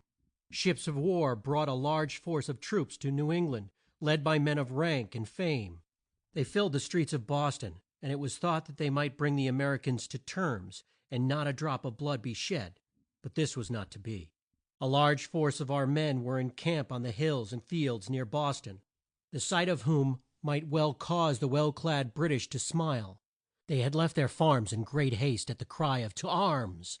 had seized their guns and come in homespun clothes it was their pride to wear. Those from Mas sa chu setts were led by Gen er al Ar te mas Ward, those from New Hamp shire by Col o nel John Stark, those from Rhode Isl and by Gen er al Na than i el Greene, and those from Con nect i cut by Gen er al Is ra el Put nam, all brave and true men and full of fight. But the troops had need to be well armed, and all the guns and such things as there was need of in times of war were in Bos ton, where the red coats were on guard. But though sharp eyes were on the watch, sly deeds were done by those who knew the ways in and out of each store house. Carts went out of town heaped high with dirt, in which guns and balls were hid, and all sorts of tricks were used to get such things past the red coats. At length it came to the ears of Gen er al Gage that some field guns were at Sa lem, and he sent troops to seize them. But when they reached Sa lem they found no guns there. The word came to Gen er al Gage that there was a large stock of arms and war stores at Con cord, which was less than a score of miles from Bos ton. In the night of A pril 18th the red coats set out for Con cord. Gen er al Gage had said that no one but the troops should leave the town. But the news was borne to Lex ing ton, a town on the road to Con cord, by those who were as swift as the hare and sly as the fox. The folks there met in groups, with hearts on fire. Bells were rung and guns were fired. Men who heard these sounds ran as fast as they could to Lex ing ton to hold the bridge and keep back the foe. At 5 o'clock on the morn of A pril 19th, the red coats came in sight, and at once 70 men stood out on the green near the wall to meet them. Ma jor Pit cairn, who was at the head of the King's troops, called out to these brave men to lay down their arms and leave the place. but they paid no heed to his words. Then he sprang from the ranks, shot off a small gun, swung his sword in the air, and told his men to fire. The troops ran up with loud cheers and poured a storm of shot on our men, some of whom were killed. Then they pushed on to Concord and did all the harm they could at that place, spiked guns, threw pounds and pounds of shot down the wells, and spoiled a large lot of the flour and food that had been stored for use in time of need. When the King's troops turned back to Lexington, they were quite worn out with what they had done, and would have been cut down by our men if Gage had not sent a force to their aid. For the Bluecoats had flown to arms and poured into Lexington by all the roads that led thereto. The Redcoats might laugh at their clothes and the way in which they tried to keep step, but they found out that they knew how to use guns, and that each man was a dead shot. The fresh troops Gage sent up from Boston had to form a square, so that the worn out men who had had a long march and hard work might have a chance to rest. Then they all set out to march back to Boston, with 2 field guns in the rear to keep off the flock of Yankees, who dogged their steps and kept up a fire in front and rear and from each stone wall and hedge that lined the road. There was loss on both sides, but what hurt the King's troops the most was to be put to flight by such a lot of scarecrows as they thought our troops were. A close watch was kept on Boston by our men, who were soon in such force that it would not have been safe for the Redcoats to try to leave the town. The King's troops did not like to be shut in this way, and lost no chance to mock at and taunt those who kept them at bay. On the north side of Boston lay a long strip of land, from the heights of which one could see the town and all the ships at or near the wharves. Putnam thought it would be a good plan to seize these heights and place troops there, but Ward and Warner thought it was not safe to risk it. It might bring on a fierce fight and cause much blood to be shed. Putnam had no fear of his own men. He knew how brave they were, and how well they could fight back of a screen. They had no fear of their heads, he said. Their chief thought is their legs. Shield them, and they'll fight on till doomsday. 2 or 3 of those who had led troops in the French war were of the same mind as Putnam, and their words had weight. The chief man was Colonel Prescott, who was just the style of man in port and in dress that a lot of raw troops would look up to. He wore a fine hat, a top wig, and a blue coat faced and lapped up at the skirts. He it was whom General Ward chose to lead the troops which were to seize the heights, build the earthworks there, and guard them from the foe. There were 1,200 in all, and they set out on the night of June 16, 1775. Not a light was shown, not a sound was heard, but the tramp, tramp, tramp of these men on their way to face death. A small neck of land joined Charleston to the mainland, and as they drew near this the troops hushed their steps and moved with great care. For on this the Redcoats kept a close watch. 5 of their ships of war stood so that their guns would sweep this neck of land, and earthworks were on Copp's Hill, which faced Charleston. On the Bluecoats went, past the guards, past the guns, past the neck, and up to the heights of Bunker's Hill. Here they were to make their stand, but it was found that Breed's Hill, which was half a mile off, was not quite so steep, and would give them more of a chance at the Redcoats, while Bunker's Hill would shield them in the rear. Putnam thought Breed's Hill was the right place, and was in haste from the work to go on. There was no time to lose, so pick and spade were brought out, and the earth dug out so as to serve as a wall to screen them from the fire of the foe. The night was warm and still. Now and then Prescott would steal down to the edge of the stream, to see and hear if the Redcoats had made a stir. There was not a sound save the cry of all's well, from the watchmen on guard in the town, and on the ships of war. All night the work on the heights went on. At dawn of day the men there were seen by the seamen on the ships of war, and at once their guns were brought up and turned on the hill. Their shot did not harm the works, but one man who went outside was killed, and this threw the rest into a great fright. They were not used to scenes of war, and the sight of a man shot down in their midst was more than their nerves could stand. Some took to their heels at once and did not come back, and had Prescott not been a brave man himself, he could not have held his troops as he did. He stood up on top of the earthworks in full view of the Redcoats, and talked with his men, and his words of cheer put new strength in their hearts, so that they were in less dread of the balls that whizzed near them. The noise of the guns roused the redcoats in Boston, and General Gage gazed at Breed's Hill like one in a dream. A fort full of men had sprung up in the night. How had it been done? What kind of men were these he had to meet? As he stood on Copp's Hill and looked through his field glass, he spied the tall form of Prescott in his blue coat on the wall of the fort. "Will he fight?" asked Gage. "Yes, sir," said one who stood near, and who knew Prescott. "He will fight to the last drop of blood, but I can't say as much for his men." "We must seize the works," cried Gage, and at once called up his chiefs for a talk, and to plan the best way to do this deed.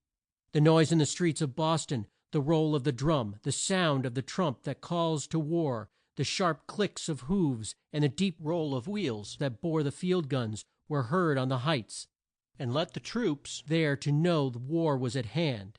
The men were worn out with their hard task, and their loss of sleep. They had not brought much food with them, and their thirst was great. The heat made them feel weak and dull. There was need of more men, and a lot of raw New Hampshire troops led by Colonel Stark came to their aid. In the meantime those on the height had to bear the fire of the guns from the ships and from Copp's Hill, which broke on them at 10 o'clock. At noon the bluecoats saw more than a score of boats full of troops cross from Boston in straight lines. The sun shone on their red coats, and flashed from the tips of the guns they bore, and from the brass field guns that stood on the deck. It was a gay scene. They made their way to a point north of Breed's Hill, where General Howe, who led them, could see the full strength of the bluecoats. They had more troops than he thought, and he caught sight of fresh ones on their way to Breed's Hill. Howe at once sent to Gage for more troops, and more balls for the field guns, and as it would take some time for them to be sent round, the redcoats in the meantime were served with food and drink. The grog was passed round in pails, and the men sat round on the grass and ate and drank their fill, while the poor men on the heights looked down and longed to share their feast. But while the redcoats took their ease, the bluecoats had a chance to add to the strength of their fort, and to push out the breastworks to a point known as the Slough. Near this was a pass where the foe might turn the left flank of the troops or seize Bunker's Hill. Putnam chose one of his men, a Captain Knowlton, to hold this pass with his Connecticut troops. He at once set to work to build a sort of fort, back of which his men could fight with more ease than if they stood out in the field. Not a long way off was the post and rail fence set in a low foot wall of stone, and this fence ran down to the Mystic River. The posts and rails of the fence near this were torn up in haste and set a few feet at the rear of it, and the space twixt the two was filled with new mown hay brought from the fields near at hand. While Knowlton and his men were at work on the fence, Putnam and his troops threw up the work on Bunker's Hill. In the meantime Stark had set out from Medford on a 6-mile march. He was a cool, calm man, and had been through the French War, of which I have told you. He led his men at a slow pace, so that they would be fresh and strong to take part in the fight. As they came up to the neck, which they had to cross, and which was lined with guns on both sides, one of the aides urged him to let the men take a quick step. The old man shook his head and said, "One fresh man in a fight is worth 10 tired ones," and kept on at the same pace, and did good work that day back of the post and rail screen. Warren, who had been made a Major General, came to serve in the ranks. Putnam said he might lead the troops at the fence. He said he did not care to lead. He was there to fight. "Where will the fire be the hottest?" he asked. He was told that the fort on Breed's Hill was the point the foe sought to gain. "If we can hold that," said Putnam, "the day is ours." Warren at once made his way there, and the troops gave a round of cheers when he stepped into the fort. Prescott, who was not so high in rank, sought to have Warren take charge of the troops, but he would not. "I have come to serve in the ranks," he said, "and shall be glad to learn from one so well skilled as yourself." The redcoats thought to take the works with ease and win the day. General Piggott with the left wing was to mount the hill and seize the earthworks, while General Howe came up with the right wing to turn the left flank of our men and stop all flight at the rear. Piggott and his men came up to the height, and not a gun was fired by our troops till the redcoats were in range. Then, as they were all good marksmen, Each shot told, and some of the best men fell at the first fire. The foe fell back in haste, but were brought up once more by those who stood at their head with drawn swords. They were met by a fire more fierce than the first, and vexed by guns that bore on their flank from the band of men in Charleston. So much blood had been shed, and the men were in such a state of fright that Piggott was forced to give the word to fall back. We will now see what sort of luck General Howe had. He led his troops up the bank of the stream, and thought to take the slight breastwork with ease, and so get in the rear of the fort. But he did not know the ground, and could not bring his large guns through the swamp he met with. In the pause some of his men were hurt and some killed by the guns that were set by the post and rail fence. Howe's men kept up a fire as they came on, but as they did not take good aim the balls flew o'er the heads of our troops, who had been told to hold their fire till the redcoats were quite near. Some few did not do as they were told, and Putnam rode up and swore he would cut down the next man that fired ere he had the word to do so. When the redcoats were in the right range, such a storm of lead poured on them from guns in the hands of men who did not miss a mark that the place was like a field of blood. Such a host were slain that the redcoats lost heart and fell back in great haste. Some of them ran back as far as the boats, and got on board of them that they might be safe from the fire of the marksmen. Once more the redcoats charged the fort, which it was their aim to get into their own hands. In the meantime the shells from Copp's Hill and the ships of war had set Charleston on fire. The town was built of wood, and was soon a mass of flames. The dense smoke put out the light of the sun. On all sides was heard the din of war. The big guns kept up their great roar. Bombshells burst in the air. The sharp hiss of the small balls and the shouts and yells of the men made a scene to strike the heart with awe. Our men stood firm, and with the eyes fixed on the foe, who, as soon as they were close at hand, were shot down by the guns whose aim was so sure. The redcoats stood the first shock, and then kept on, but they were met by such a stream of fire that they were soon brought to a halt. In vain did the men who led them urge them on with drawn swords. Whole ranks were mowed down. Some of General Howe's staff were slain, and the troops, wild with fear, broke ranks and fled down the hill. For a third time General Howe brought up his men, some of whom threw off their knapsacks and some their coats, that they may not be weighed down by them. The redcoats made a feint, as if they would take the fort at the fence, and did much harm there to our men. While some of his troops were at work at the point, Howe brought the rest of his force to the front and rear of the main fort, which was then stormed on three sides at once. Prescott told some of his men to stand at the back part of the fort and fire at the redcoats that showed themselves on the wall. Soon one leaped up and cried, "The day is ours," and was shot down at once, as were all those who had joined him. But our men had fired their last round, and there was naught for them to do but meet the foe in a hand-to-hand fight. With stones and the butt ends of their guns they sought to drive back the redcoats, but the tide was too strong for them, and they had to give way. Warren, who had done brave work that day, was the last to leave the fort. He scarce had done so ere he was struck by a ball and fell dead on the spot. As our troops fled by way of Bunker Hill, Putnam ran to the rear and cried, "Halt! Make a stand here! We can check them yet! In God's name, form, and give them one shot more!" But the troops could not be brought to a stand, and the redcoats won the day, but with loss of more than half their men, and it hurt their pride to think that it cost them so dear to take these earthworks that had been thrown up in one night by a mere handful of raw troops. Their loss was 1,054. Our loss was 450. End of chapter 8.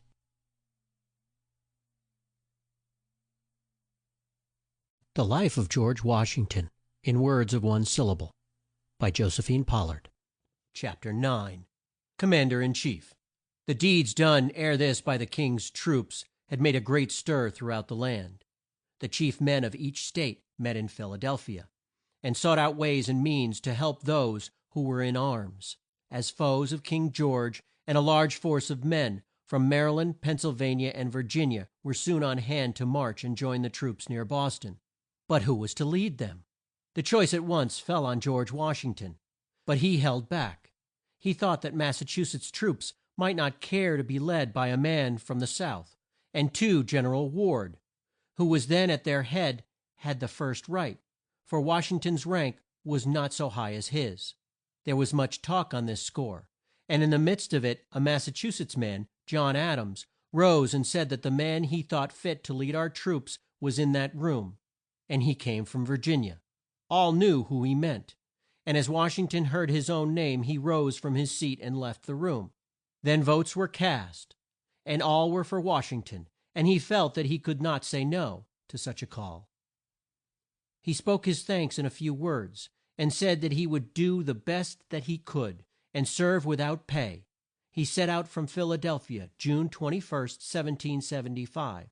With him were General Lee and General Schuyler, and a troop of light horse, which went all the way to New York. As soon as it was known that Washington was on the road, crowds ran out to meet him and to show their pride in him. When he reached New York, he heard of the fight at Bunker Hill, and made haste to join the troops in their camp at Cambridge. He reached there July 2nd. The next day all the troops were drawn out in line, and Washington rode out at the head of his staff till he came to a large elm tree. Here he wheeled his horse, and drew his sword, and took charge of all our troops as their commander in chief. He found much to do, and much to bear from his own men as well as from the redcoats. It came to his ears that our men who fell into the hands of the redcoats at Bunker's Hill were not well used, and he wrote at once to Gage and asked him to be less harsh. Gage, who had fought by his side in 1753, when both were young men, wrote back that he thought he should have praise and not blame, since he had saved the lives of those who were doomed to be hung. Washington at first thought he would do as he was done by, but his heart failed him, and those of the redcoats that were in the hands of our troops were set free. If they gave their word they would not fight for King George.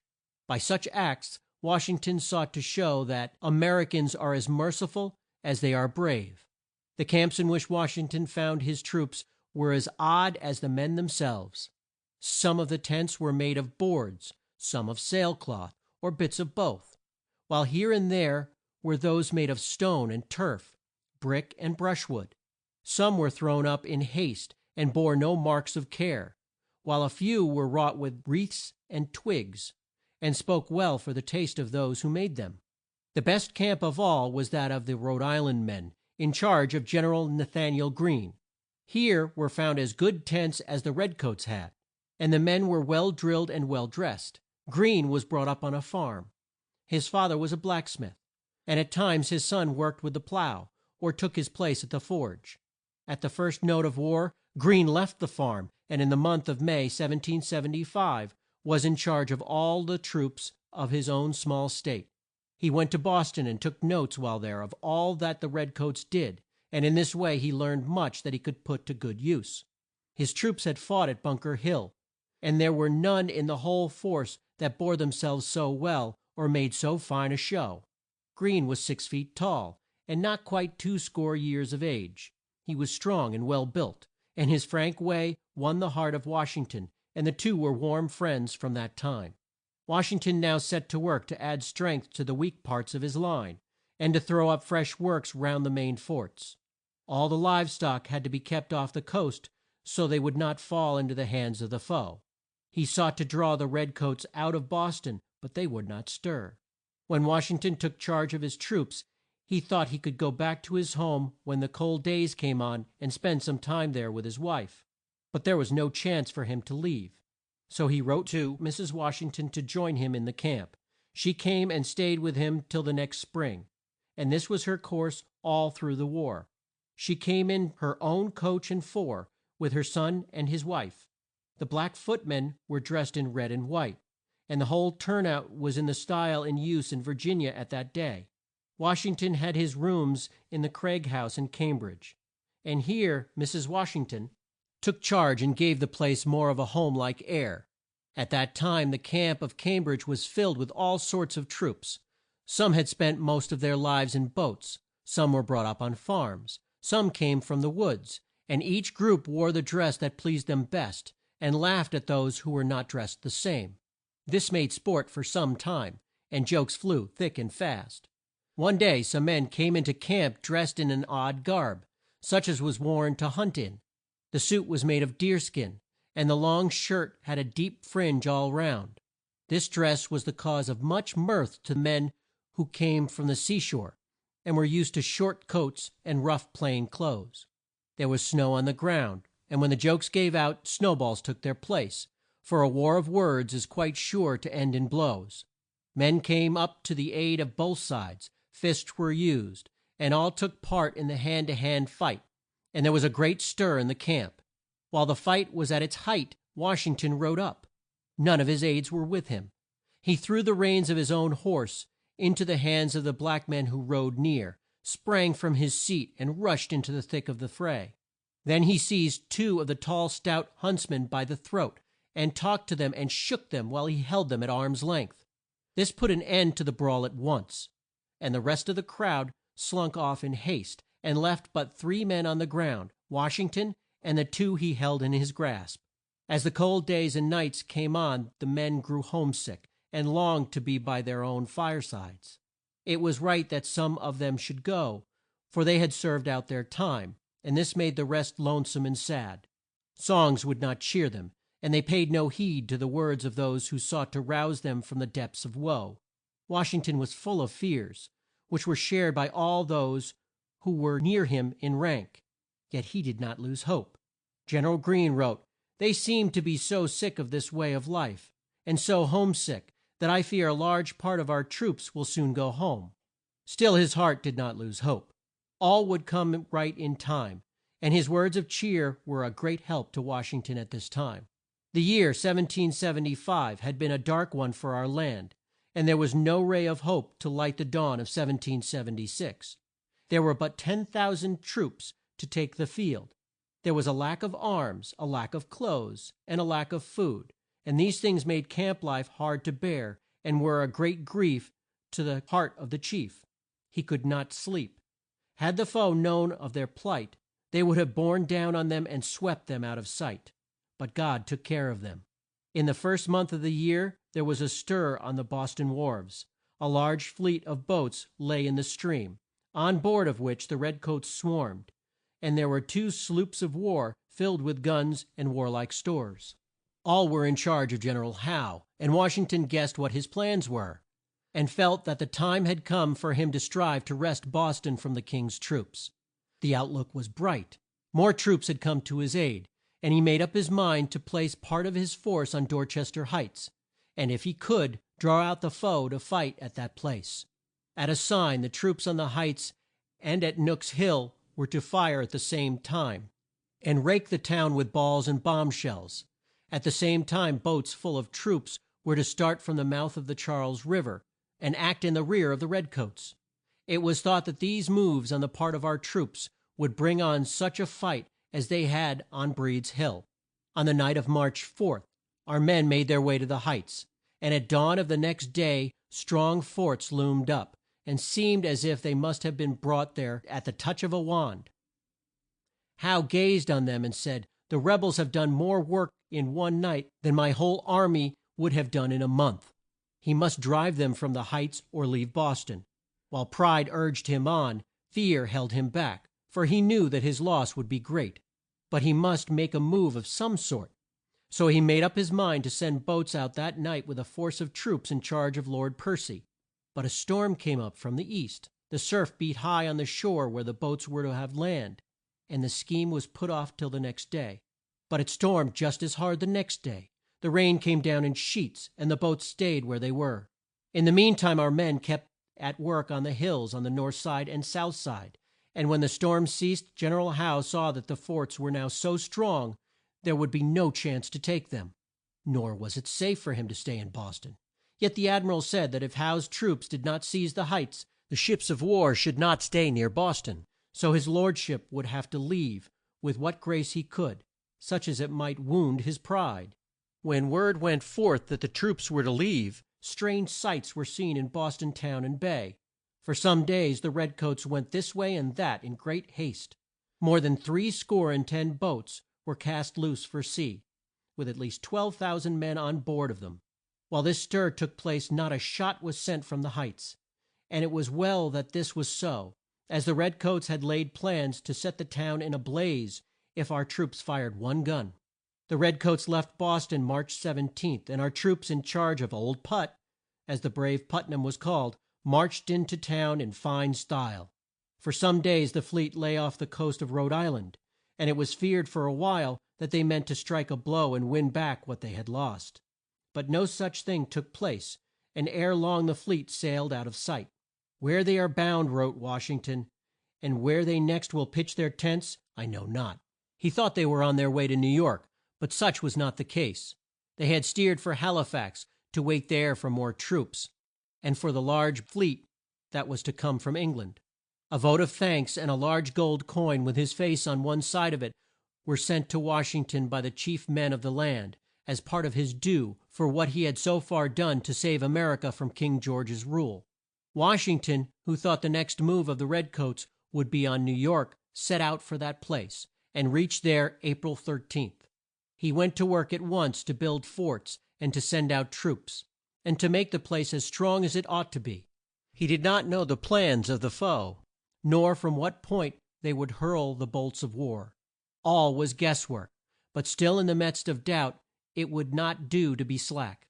The town was put in charge of the troops, and the rules were quite strict. Those who went in or out had to give the password. "We all live here, shut up like nuns," wrote one who was fond of a gay life. "There's no one in town that we can go to see, and none to come see us." Good times in New York were at an end. Our troops had been forced to leave Canada, and it was known that the redcoats would push their way to New York. Forts were built on high banks up the Hudson, and on the isles at its mouth, and all done that could be done to check them in their march. In the meantime it had been thought a good plan to set a day in which it might be shown throughout the land that America was, and of a right ought to be, a free land. So in July an act was drawn up and signed by the wise men who met in Philadelphia to frame the laws for the new states. And there was great joy, for it was a great day. Bells were rung, shouts and cheers rent the air, fires blazed and hearts burned, and men knelt to pray and give thanks to God.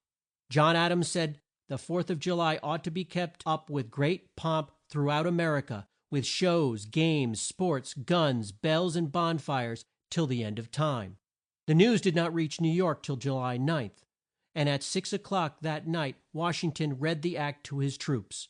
New York was wild with joy, and felt that more must be done than just to ring bells and light fires. In Bowling Green, in front of the fort, there stood a cast of George III, made of lead. This a mob of men pulled down and broke up, that the lead might be run into small shot and be used in the cause for which they fought. This did not please Washington, and he told his troops they must not take part in such deeds. The joy did not last long, for on July 12th the ships of war in the bay sent out a broadside, and it was thought they would at once fire the town. Crowds were on the streets. The troops flocked to their posts. Fear was in each heart, and New York was in a great stir. But two ships, the Phoenix and the Rose, left the fleet and shaped their course up the Hudson. Then the guns were still, and fear died out for a while. That night there was a fresh scare. Guns boomed, and clouds of smoke were seen near the ships of war down the bay. Men on the lookout told that a ship of the line had come in from sea, and each man of war gave her a round of guns as she passed by. At her foretop mast head she bore the flag of St. George. No need to tell more. "Lord Howe is come! Lord Howe is come!" was the cry that went from mouth to mouth, and the word soon flew through the town, and all felt that the hour of doom was close at hand. Lord Howe sought peace, and not bloodshed, and hoped, by the terms he would make, to bring not a few hearts back to their king, but he came too late. The king's troops did not think much of the rank that was borne by our men, who, they felt, had no right to put on the airs they did, and call themselves grand names. In a few days Lord Howe sent one of his men on shore with a flag of truce to seek speech with Washington. The man's name was Brown. His boat was met half way by a barge which had on board one of our troops named Reed, to whom Brown said he had a note for Mr. Washington. Reed said he knew no man of that name. Brown held out to him the note. he had in his hand, which bore on its face George Washington, Esquire. Reed said that he could not take the note.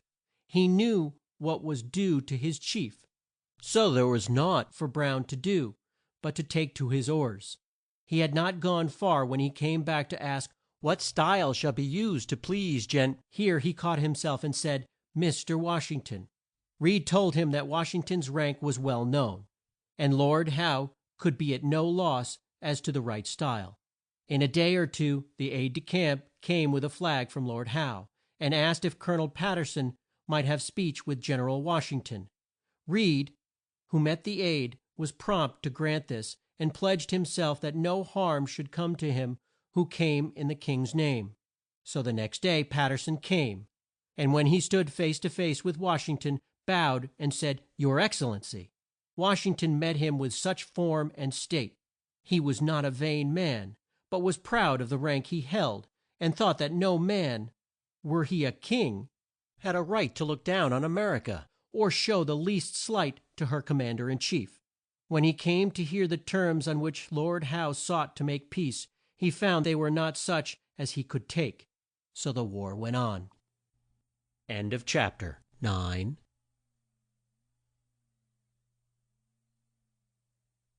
The Life of George Washington, in words of one syllable, by Josephine Pollard. Chapter 10. In and near New York. The redcoats had a camp on Staten Island, and for the next month or so ships of war came that far up the bay, and brought with them a large force of troops. Northeast of them was the long stretch of land known as Long Island, where they could land their troops with ease and make their way to New York. Washington knew that he could not keep them back, but he meant to vex them all he could. General Greene was placed with a large force on Brooklyn Heights to guard the shore, and troops were sent a mile back to throw up earthworks to check the march of the foe if they should try to come up on the land side. At midnight of August 21st, a spy brought word that the King's troops were on the move, and would soon show their strength and put all to the sword. The next day the sound of great guns was heard, and a cloud of smoke was seen to rise from the groves on the south side of Long Island. Word soon came to New York that the King's troops were at Gravesend, and that our troops had fled and set fire to stacks of wheat to keep them out of the hands of the foe. Washington at once sent off a large force to check the foe at Brooklyn, and to lend aid to those in the fort on the Heights. He told them to be cool but firm, not to fire when the foe were a long way off, but to wait till they were so near that each shot would tell. And if one of them should skulk, or lie down, or leave his place in the ranks, he was to be shot down at once. Sir Henry Clinton led the King's troops, and Lord Cornwallis had charge of the field guns. Cornwallis made haste to seize a pass that ran through the hills, but found Colonel Hand there with a fine lot of marksmen, and so made a halt at Flatbush. This was so near New York that great fright spread through the town. Those who had the means left the place. There was good cause for fear, as it had been told that if our troops had to leave New York, it would at once be set on fire. This was false, but they did not know it. Their hearts were full of dread. General Putnam was sent to take the place of General Greene, who was sick in bed. The brave man was glad when he had leave to go, for he did not want to be kept in New York when there was a chance to fight for the land he loved. It was 9 o'clock on the night of October 26th that Sir Henry Clinton set out with his vanguard on his march from Flatbush. Lord Cornwallis brought up the rear guard with all the large guns and the large force of troops led by General Howe. Not a drum was heard, nor the sound of a trump, as they took their course through by roads and on causeways till they came near the pass through the Bedford Hills, where they made a halt. No guard had been put on the road or the pass by General Greene, who must have thought it too far out of the way to need such care. Clinton was quick to see this, and at the first break of day his troops were on the Heights and within 3 miles of Bedford. In the meantime scouts had brought word to our lines that the foe were in force on the right, and Putnam at once sent out troops to hold them in check. At daylight small fights took place here and there. A brisk fire was kept up at Flatbush. Now was heard the big boom of a large field piece. Then a ship of war would send forth a broadside on the fort at Red Hook. Washington was still in doubt if this was part of the main fight in which New York was to share. 5 ships of the line tried to beat up the bay, but were kept back by a strong head wind. As the day wore on, and there were no signs that the redcoats meant to strike New York, Washington went to Brooklyn in his barge, and rode with all speed to the Heights. He was just in time to see the fight in the woods, which he could do naught to stay. He stood on a hill, and through his large spy glass had a view of the whole field. He saw his men cut their way through a host of foes. He saw them caught in traps and hemmed in so that they were twixt 2 fires. The whole pass was a scene of blood, and through it rang the clash of arms, the tramp of steeds, the storm of shot, and the cries of men who fought for their lives. On this side and that our troops were swept down or put to rout by a force they had not the strength to meet. Washington wrung his hands at the sight. "Good God!" he cried, "what brave men I must this day lose!"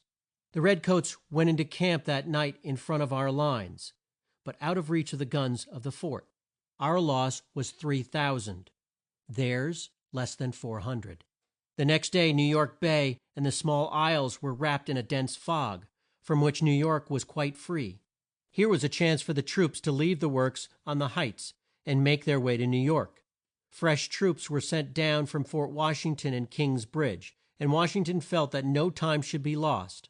His fear was that the King's ships would come up the bay at the turn of the tide, sail up the East River, and catch in a trap all our troops that were on Long Island. It was late at night when the troops stole out from the breastworks. In the dead of night a big gun went off with a great roar that gave a shock to the nerves of those who were in dread that the least sound might warn the foe of their flight to the New York side. But no harm came of it. The fog shut out the view, and by daybreak our troops had all left the fort and were safe on the New York side. Washington, who had not slept for 2 days and nights, and had spent most of the time on horseback, would not step into the boat till he saw all his troops were on board. The fog rose as the rear boats were in mid stream, and when the redcoats climbed the crest of the earthworks they found not a sign of life there, and not a thing they could use. Our men had made a clean sweep, and were proud of the way in which they stole a march on the redcoats. Still New York was not safe, and Washington sought in all ways to find out the plans of the foe. Ships of war went up the Sound, and up the Hudson, and guns were fired on the forts that lay on each side of the town. But he knew that if the redcoats took New York they would soon be made to give it up, and so he made up his mind that his best course was to withdraw his troops to Harlem Heights. This was done with the loss of a few men who had a fight with some redcoats on the way, and there he stayed a few days and spent much time on horseback. He took note of the land and chose sites for forts and breastworks, and on October 23 took his stand at White Plains, where a strong fort was built. Soon the din of war was heard. The guns from Fort Washington and Fort Lee poured their fire on the men of war, but could not keep them back, and the redcoats still gave chase to our troops. Fort Washington fell into the hands of the foe in spite of a strong fight made to hold it. One day Washington went out with some of his staff to look at a height at the north where it was thought he might make a stand, and leave the camp where he then was. One of them said, "This is the ground where we ought to be." "Let us go then and view it," said Washington. They were on their way to the place when a horseman rode up in haste and cried out, "The redcoats are in camp, sir." "Then," said Washington, "we have something else to do than this," and at once put spurs to his horse and set off for the camp at full speed. When he reached there he found all his troops drawn up to meet the foe that was close at hand. In his calm way he turned to those who had been out with him on the hills, and said, "Go back to your post and do the best you can." A short, sharp fight took place, in which our troops made a brave stand, but the redcoats were too strong for them, and drove them back to the camp, and seized the hill on which they had stood. That night The troops of Washington and Howe lay not far apart. Washington kept his men at work, and forts were built, and earthworks thrown up. These works were made of the stalks of corn or maize, which the men took from a field near at hand. The roots of the stalks, with the earth on them, were placed on the face of the works, in the same way that sods of grass and logs of wood were used. The tops were turned in, and loose earth was thrown on them, so that they were held in place, and made a good shield from the fire of small arms.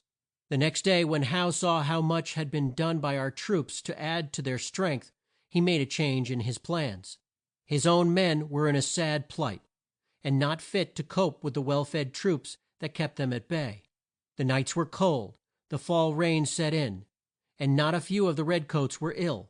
Their chiefs knew how to fight in straight lines, but were not so shrewd and so quick to make use of what lay at hand as our chiefs were. So he broke up his camp, and in a few days the whole force of redcoats fell back from White Plains. But the strife was kept up at the north, and the foes were at work on sea and on land from New York to Albany. Our troops met with ill luck, and Washington was filled with grief. Fort Washington was in the hands of the foe. Fort Lee was of no use, and the next move of the redcoats was to cross the Hudson north of Fort Lee, and to make their way through New Jersey. By that means they could shut in all our troops twixt the Hudson and the Hackensack. Washington at once sent off his men to save the bridge at Hackensack. No time was to be lost. They left the camp with all haste, but ere they could reach the Hackensack the vanguard of the foe was close at their heels. It was thought that a fight would take place, but Cornwallis turned back, and some of his troops slept that night in the tents that our men had left. These were dark days. Washington led his troops through New Jersey, hard pressed by Cornwallis, whose vanguard came into Newark just as Washington's rear guard had left it. His whole camp were in flight. He stayed a few days at Brunswick, in hopes that fresh troops would be sent to his aid, but none came. Though his needs were so great, the men who, as he thought, would seize their guns and join his ranks fled from their homes and sought a safe place as soon as they heard that the redcoats were near. On December 2nd, Washington was at Trenton, where he made but a brief halt. Then he crossed the Delaware and left New Jersey in the hands of the foe. If he and his men once got to Philadelphia, they would find troops there with whose aid they might hope to turn back the redcoats so close on their track. General Lee, who was at the heels of the foe, was at Morristown December 11th, where his troops had been forced to halt for 2 days for want of shoes. He was a man who loved his ease and to lie late in bed.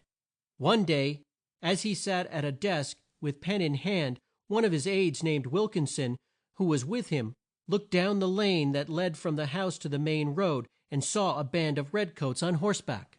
He cried out to Lee, "Here are the redcoats!" "Where?" said Lee.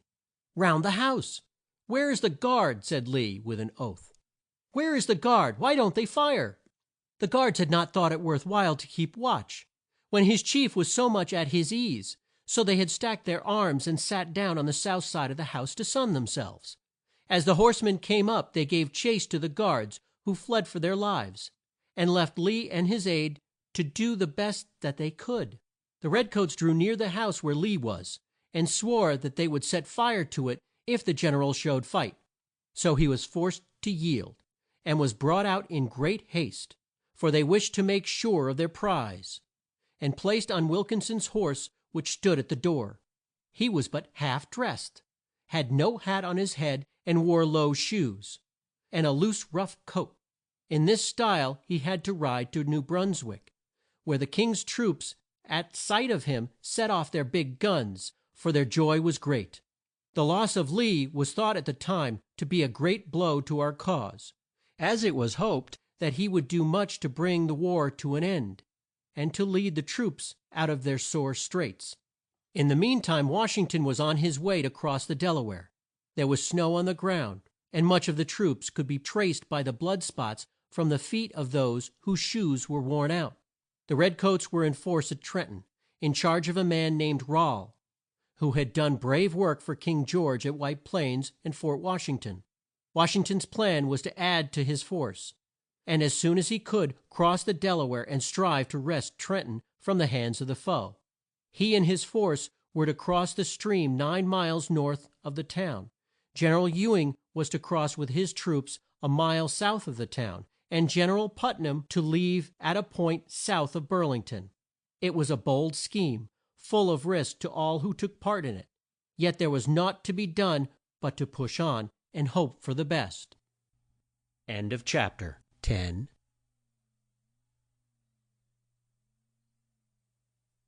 The Life of George Washington, in words of one syllable, by Josephine Pollard. Chapter 11. A Sad Year. Christmas night was the time set to cross the Delaware, and at sunset the troops were on the move. It was a dark, cold night. The wind was high, the tide strong, and the stream full of cakes of ice which drove the boats out of their course. It seemed at times as if the boats would be crushed to bits. Men who were used to boats, and had been brought up on the sea and fought with fierce storms and wild gales, found it hard work, with all their skill, to make their way from shore to shore. Washington, who crossed with the troops, stood on the east bank till all the field guns were brought to land, and it was 4 o'clock ere the men took up their line of march. Trenton was 9 miles off, and they could not reach there till daylight, too late to take the King's troop off their guard. Most of the troops at Trenton were Hessians from Hesse, a small German state whose prince had lent his troops to King George for hire. As I have told you, they were in charge of Rall. Rall thought more of his brass band than he did of his men, was full of good cheer and liked to have a good time. He would sit up till a late hour in the night, and then lie in bed till 9 o'clock the next day. The one who leads troops to war should be like a watchdog, quick to see and to hear all that goes on, and to be on guard at all times. Each day he had the guns drawn out and dragged through the town, just to make a stir and have the band out. But when the major told him that he should have earthworks thrown up on which to place the guns, he said, "Pooh, pooh! Let the foe come on. We'll charge on them with the bayonet." "But, Herr Colonel," said the old major, "it costs not much, and if it does not help, it will not harm." But Rall laughed, as if he thought it a good joke, turned on his heel and went off, and the works were not thrown up. On this night, too, there was a great stir in the camp at Trenton, for the men did their best to keep Christmas, and their thoughts were of home and the dear ones there. They made what cheer they could, and did not dream that the foe was so near. A storm of hail and snow set in as soon as our troops took up their march. They could scarce see their way through the sleet they had to face.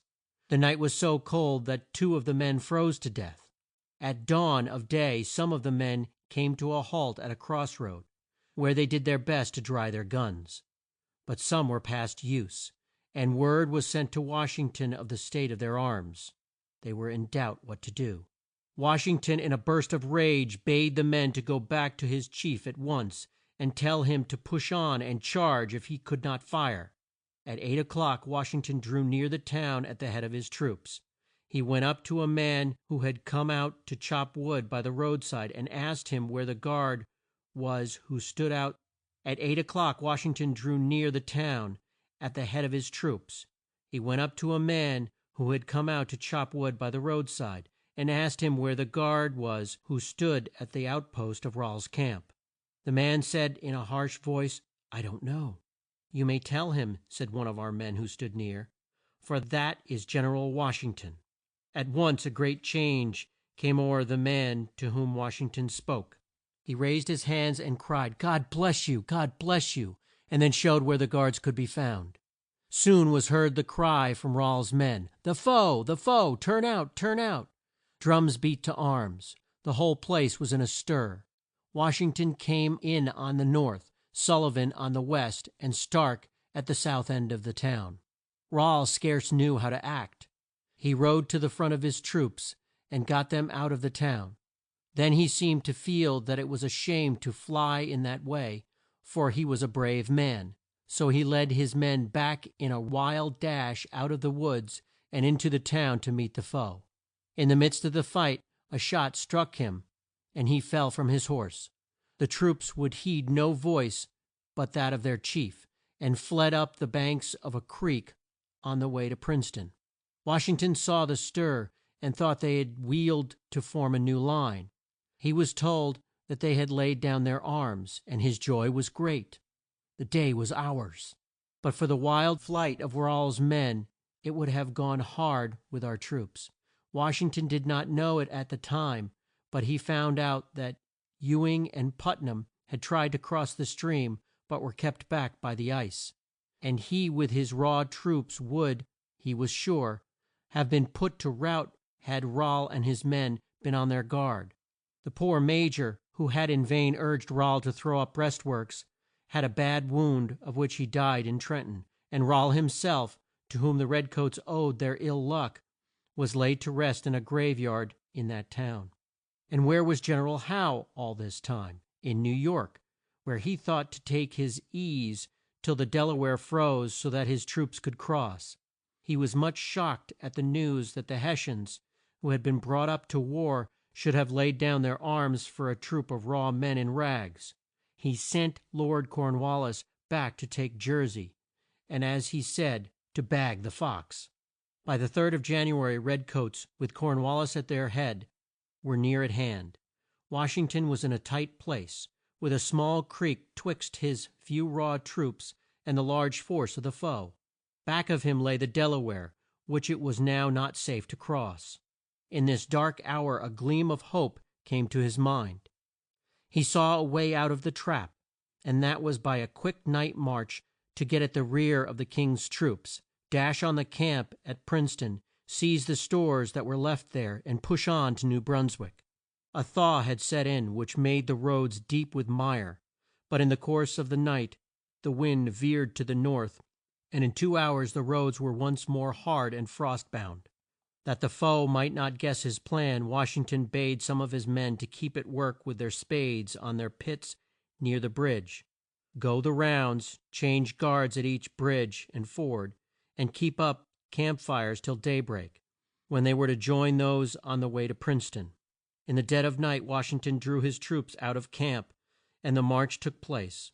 The road which they had to take was cut through woods, and the stumps of trees made the march a slow one, so that it was near sunrise when Washington came to the bridge at the brook 3 miles from Princeton. As our troops left the woods they came face to face with a force of redcoats, and a sharp fight took place, which did not last long. Washington was in the midst of it. In the heat of the fight, his aide de camp lost sight of him in the dusk and smoke. The young man dropped the reins on the neck of his horse, drew down his cap to hide the tears in his eyes, and gave him up for lost. When he saw Washington come out of the cloud with his hat raised and the foe in flight, he spurred up to his side.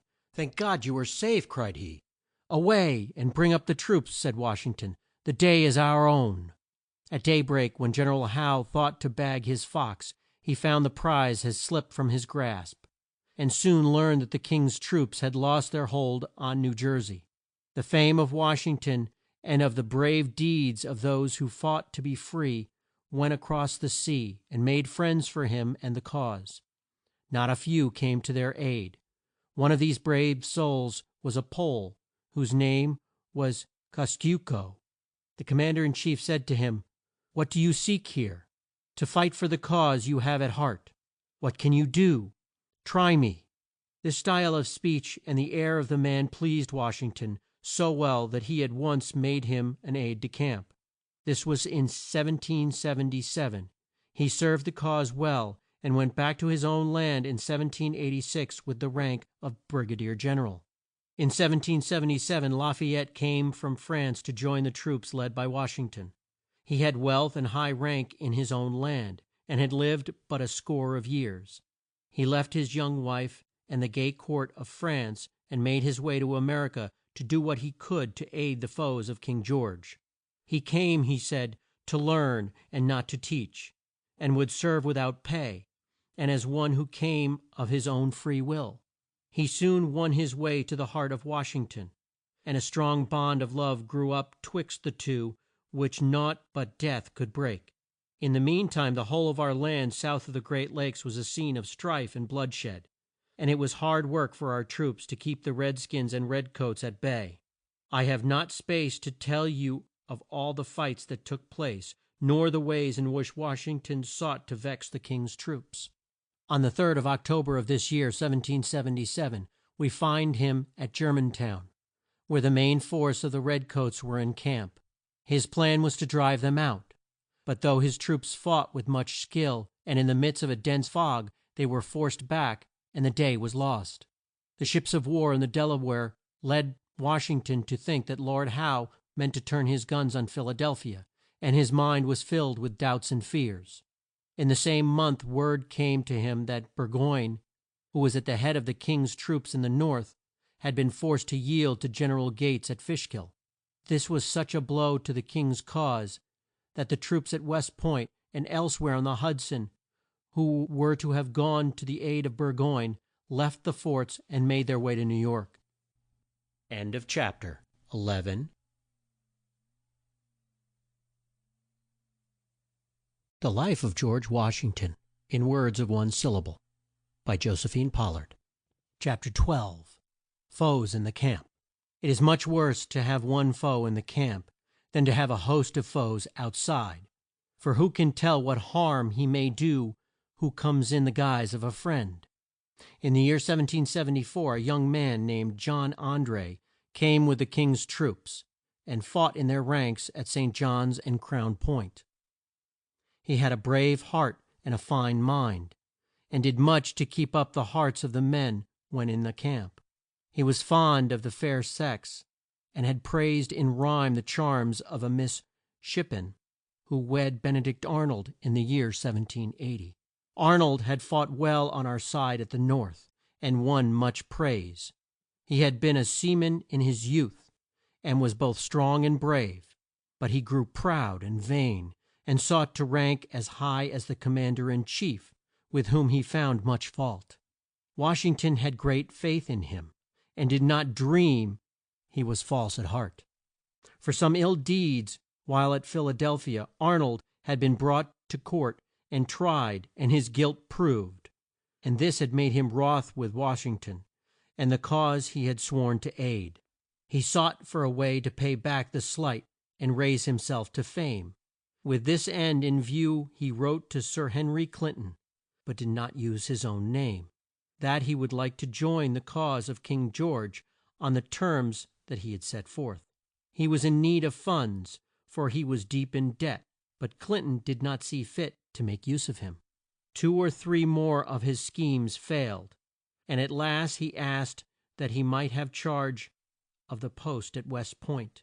This Washington gave him, and in August Arnold fixed himself in a fine house that stood on the east side of the stream, half a mile or so south of West Point. From this place he sent notes to André, the aide de camp of Clinton, who wrote back and signed his name John Anderson. Arnold's plan was to throw West Point and the Highlands into the hands of Sir Henry Clinton at the time that Washington was at King's Bridge, and the English troops in New York. A fleet with a large land force on board was to come up to the Highlands, and Arnold would at once yield up the post into their hands. This act, he thought, would bring the war to an end, with the flag of King George at high mast, and then great would be the name and fame of Benedict Arnold. That the scheme might not fail, Arnold wrote to André to meet him at Dobbs Ferry, September 11th, at noon. But Arnold had spent the night of the 10th at Haverstraw, on the west shore, and on his way back in his barge, as he had no flag, he was fired on by the guard boats of the King's troops, so he had to put off his plans for a day or 2. In the meantime the sloop of war Vulture, a good name for such a bird of prey, was brought up the Hudson so as to be near at hand to aid in the vile scheme. On September 18th, Washington, with his suite, crossed the Hudson at Vanderplank's Point in Arnold's barge, on his way to Hartford. Arnold went with him as far as Peekskill, and talked with him in a frank way, as if he were most true to the cause. André went up the Hudson on the 20th and went on board the Vulture, where he thought to meet Arnold. But Arnold knew it would not be safe for him to be there, so he kept in the background. The next night a boat crept up to the side of the Vulture in which were two men. Their oars scarce made a sound. André, who wore a blue great coat, went on board this boat and was rowed to the west side of the stream. 6 miles south of Stony Point they came to a shore at the foot of a high mount known as Long Clove. It was midnight. Dark was the hour, and dark the place, and dark the deed. Arnold was there hid in the shade of the woods. A man was near who came to wait on him and take care of his horse. He and André had a long talk. 1, 2, 3 hours passed, and still there was more to say. One of the men who had brought André, and whose name was Smith, warned them that it was near daybreak, and the boat would be seen by our guards if they did not go back soon. Arnold feared that the sight of a boat on its way to the Vulture might bring harm to him and his scheme, so he urged André to stay on shore till the next night. The boat was sent to a creek up the Hudson, and André on the horse that Arnold's man had rode set off with Arnold for Smith's house. The road took them through the small town of Haverstraw. As they rode on in the dark, the voice of one of the guards at an outpost made André start, for he knew he must be within our lines. But it was too late to turn back, and at daybreak they reached Smith's house. Scarce was the door closed on them when the boom of great guns was heard from down the stream. André felt ill at ease, and had good cause for fear. The fact was that as soon as Livingston, who had charge of our troops at Vanderplank's Point, heard that the Vulture was within shot of Teller's Point, which juts out twixt Havershaw Bay and Tappan Sea, he sent some men and some big guns to that point in the night to fire on the sloop of war. André kept a close watch on the scene from a top room in Smith's house. At one time he thought the Vulture was on fire, but his heart gave a throb of joy when he saw the sloop of war drop down the stream out of reach of gunshot. Arnold gave André the plans of the works at West Point, and told him what and how he was to do. As the Vulture had changed her place, he told André it would be far more safe for him to go back to New York by land, and he would reach there in less time. But André said that he must be put on board the sloop of war the next night, and in case he should change his mind Arnold gave him a pass that he might go by sea or by land. At 10 o'clock that morn Arnold left him to his fate. Time moved at a slow pace with poor André. Once on board the Vulture he would be safe. His task would be done, and West Point would soon be in the hands of the redcoats. As night set in he grew still more ill at ease, and asked Smith how he had planned to get him on board the Vulture. It gave him a shock to learn that Smith had not done the least thing. The boatmen had gone home, and he would not take him on board the Vulture, but he said he would cross the Hudson with him and start him on the road to New York by land, and go some of the way with him on horseback. They set off at sunset, and went for 8 miles on the road to White Plains, when they were brought to a halt by a band of our troops, who were out as watchmen.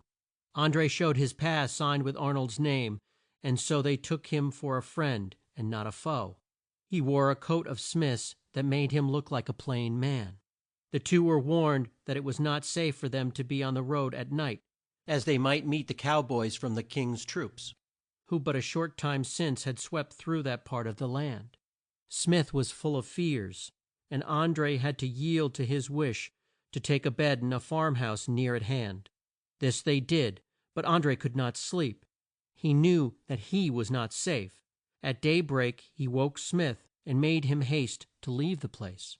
2½ miles from Pine's Bridge on the Croton River, André and Smith took a scant meal at a farmhouse which had been stripped by the cowboys. Here Smith took leave of André, who was to go the rest of the way to New York alone. He felt no fear now, as he had passed our lines and was clear of those who kept watch on the outposts. 6 miles from Pine's Bridge he came to a fork in the road. The left branch led to White Plains. The right branch led to the Hudson. He had thought at first that he would take the left hand road, as the right one was said to be filled with cowboys. But he had naught to fear from them. as he was on their side, and as it was a more straight road to New York, he turned down it and took his course on the banks of the Hudson.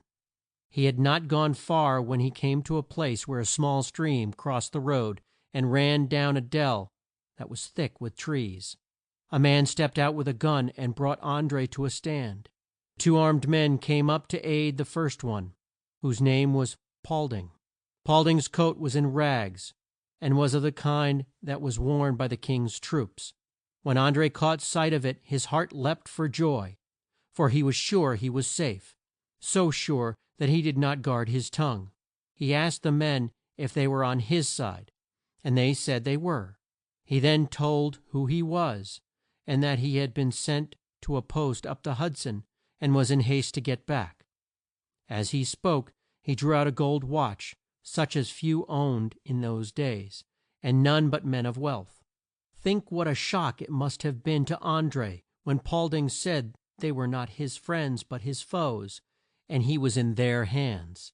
Then André tried to make out what he first told was a lie, but that he would now tell the truth, and he drew forth his pass to prove that he was all right. Had he done this in the first place he might have gone on his way. A still tongue shows a wise head. The men seized his horse by the rein and told André to get off. He warned them that he had been sent out by Gen er al Arnold, and that they would be ill dealt with if they held him back. "We care not for that," they said, as they led him through the shrubs on the edge of the brook. Then they went to work to search him, and took note of the way in which he was dressed. They were poor men, and had not had a chance to see such fine clothes. André wore a round hat, a blue great coat, 'neath which was a red coat decked off with gold lace, a nankeen vest, small clothes, and boots. They made him take off his coat and vest, and found naught to prove that he had sought to harm their cause, and they had a mind to let him go. Paulding, who had been twice in the hands of the red coats and ill used by them, was still not quite free from doubt. A thought came to his mind. "Boys," said he, "his boots must come off." At this André's face flushed, and he said that his boots were hard to get off, and he begged that he might not lose time in this way. But the men were firm. They made him sit down. His boots were drawn off, and the plans that Arnold gave him were brought to light. Paulding looked at them and cried out, "He is a spy!" He then asked André where he had got these plans.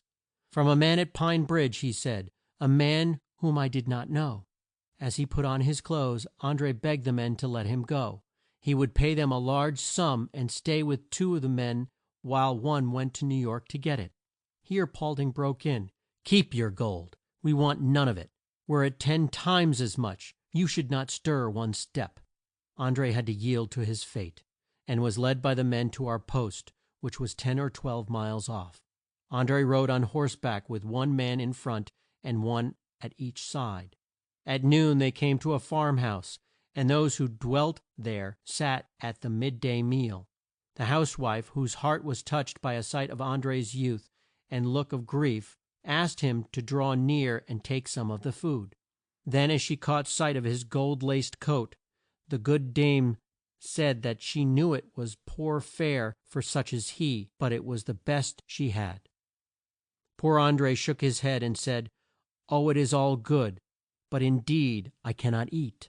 When the four reached the outpost and Jameson, who was in charge, saw the plans that had been found on André, he at once saw that they had been drawn up by the hand of Benedict Arnold. He at once did the thing he ought not to have done, which was to write to Arnold and tell him that a man who said his name was John Anderson had been caught and held, though he bore a pass signed by him.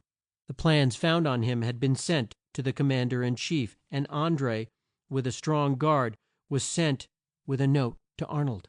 In a short time Major Talmadge, who was the next in rank to Jameson, came back from a trip to White Plains.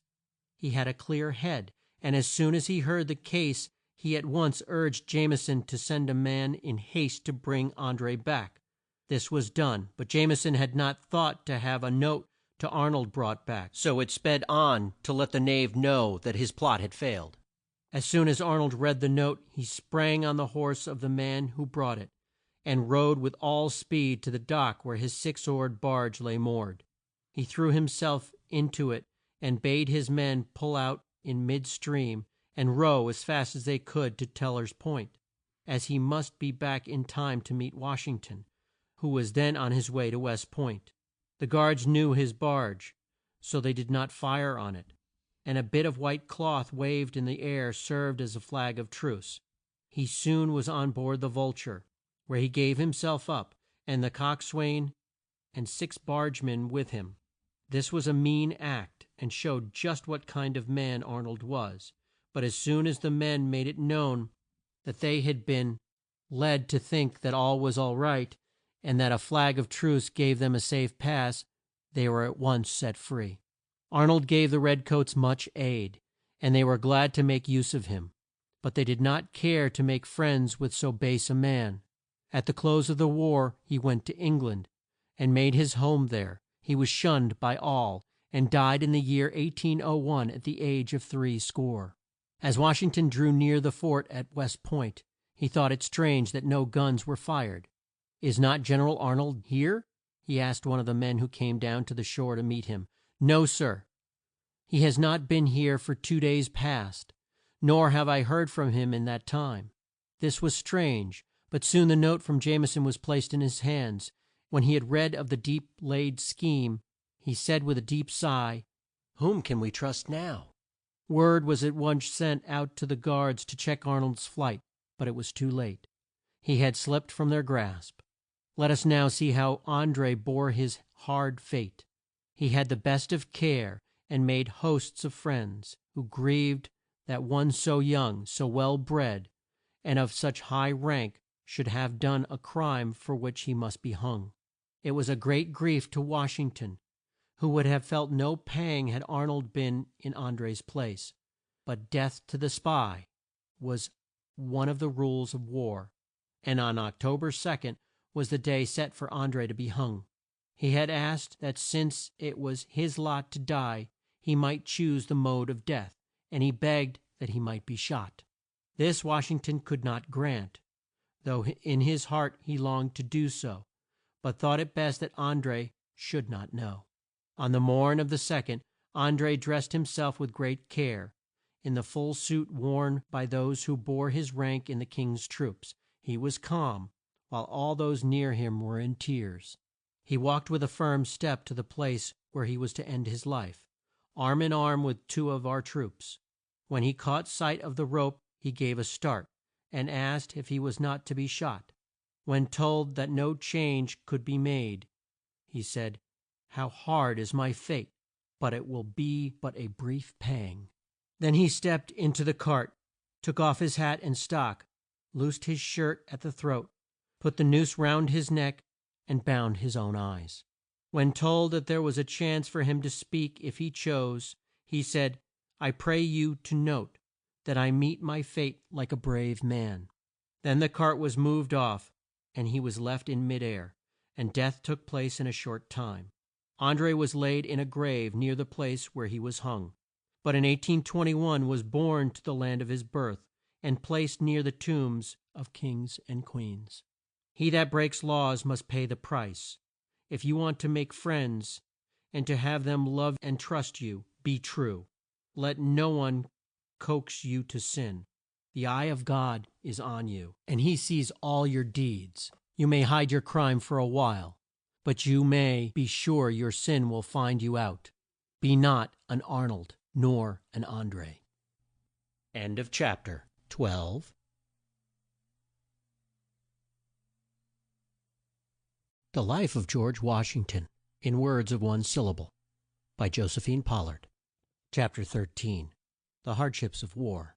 We will now go back to the place we left, and see where Washington was at the close of the year 1777. He had been forced to leave New Jersey in the hands of the King's troops. His own troops were worn down by long and hard toil, and had need of rest. They were in want of clothes, too, and could not keep warm in the tents, so he sought out a place where they could build huts and screen themselves from the cold winds and storms. He chose Valley Forge, which was on the west bank of the Schuylkill River. and a score of miles from Philadelphia. Sad was the march of the troops to Valley Forge. Food was scant, their clothes were worn out, and a track of blood marked the way they trod. They had fought hard, but did not win, and this made their hearts low. On December 17th they reached Valley Forge, and had to freeze in their tents till they could cut down the trees and build the huts they were to live in. The walls were 6.5 feet high, and were made of logs filled in with clay. The roofs were made of logs split in half. No pen can paint the hard lot of those poor men shut in at Valley Forge. For some days they had no meat. For 3 days they had no bread. Some of the men had to sit up all night by the fires, as there were no clothes for their beds, and they could not sleep for the cold. Some of the men were so scant of clothes that they could not leave their huts. Washington was kept short of funds and of troops, though he pled hard for both, and was sore pressed on all sides. He scarce knew what to do. There was but one thing he could do, and that was to wait. While his troops were in this sad plight, some of them sick unto death, the redcoats who held Philadelphia in siege led a gay sort of life, and were much at their ease. Near the 1st of March a German came to Washington's camp to lend him his aid. His name was Baron Steuben. He had fought for long years in the wars that had been waged in Europe, and had been aide de camp to Frederick the Great, and had won much fame by his brave deeds. The French, who were friends to our cause, knew that we had need of such a man as Baron Steuben, and urged him to come to America, and he was at once sent to join the troops at Valley Forge. Our troops had had no chance to drill. There was no one to teach them, and they had fought with a rush and a dash, and in a pell-mell sort of way. Steuben went to work to drill these men, the best of whom had much to learn, and he found it a hard task at first, as he could not speak our tongue. At last a man was found who spoke French, and him Steuben made his aide de camp and kept him close at hand. The men were slow to learn, for the drills were new to them, and Steuben would get wroth with them and call them blockheads and all sorts of hard names. But though he had a sharp tongue, and was quick to get in a rage, he had a kind, true heart, and soon won the love of the men. For 8 months the redcoats had held Philadelphia. In the spring General Howe went home and left his troops in charge of Sir Henry Clinton, who made up his mind to lead the troops back to New York. But he did not wish his plans to be known. In the meantime Washington knew that a scheme of some sort was on foot, so he sent troops out to check the King's troops should they move by land.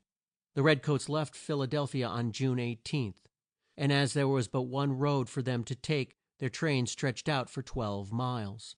They made a halt at Allentown, and Clinton had not quite made up his mind which way to go from that place.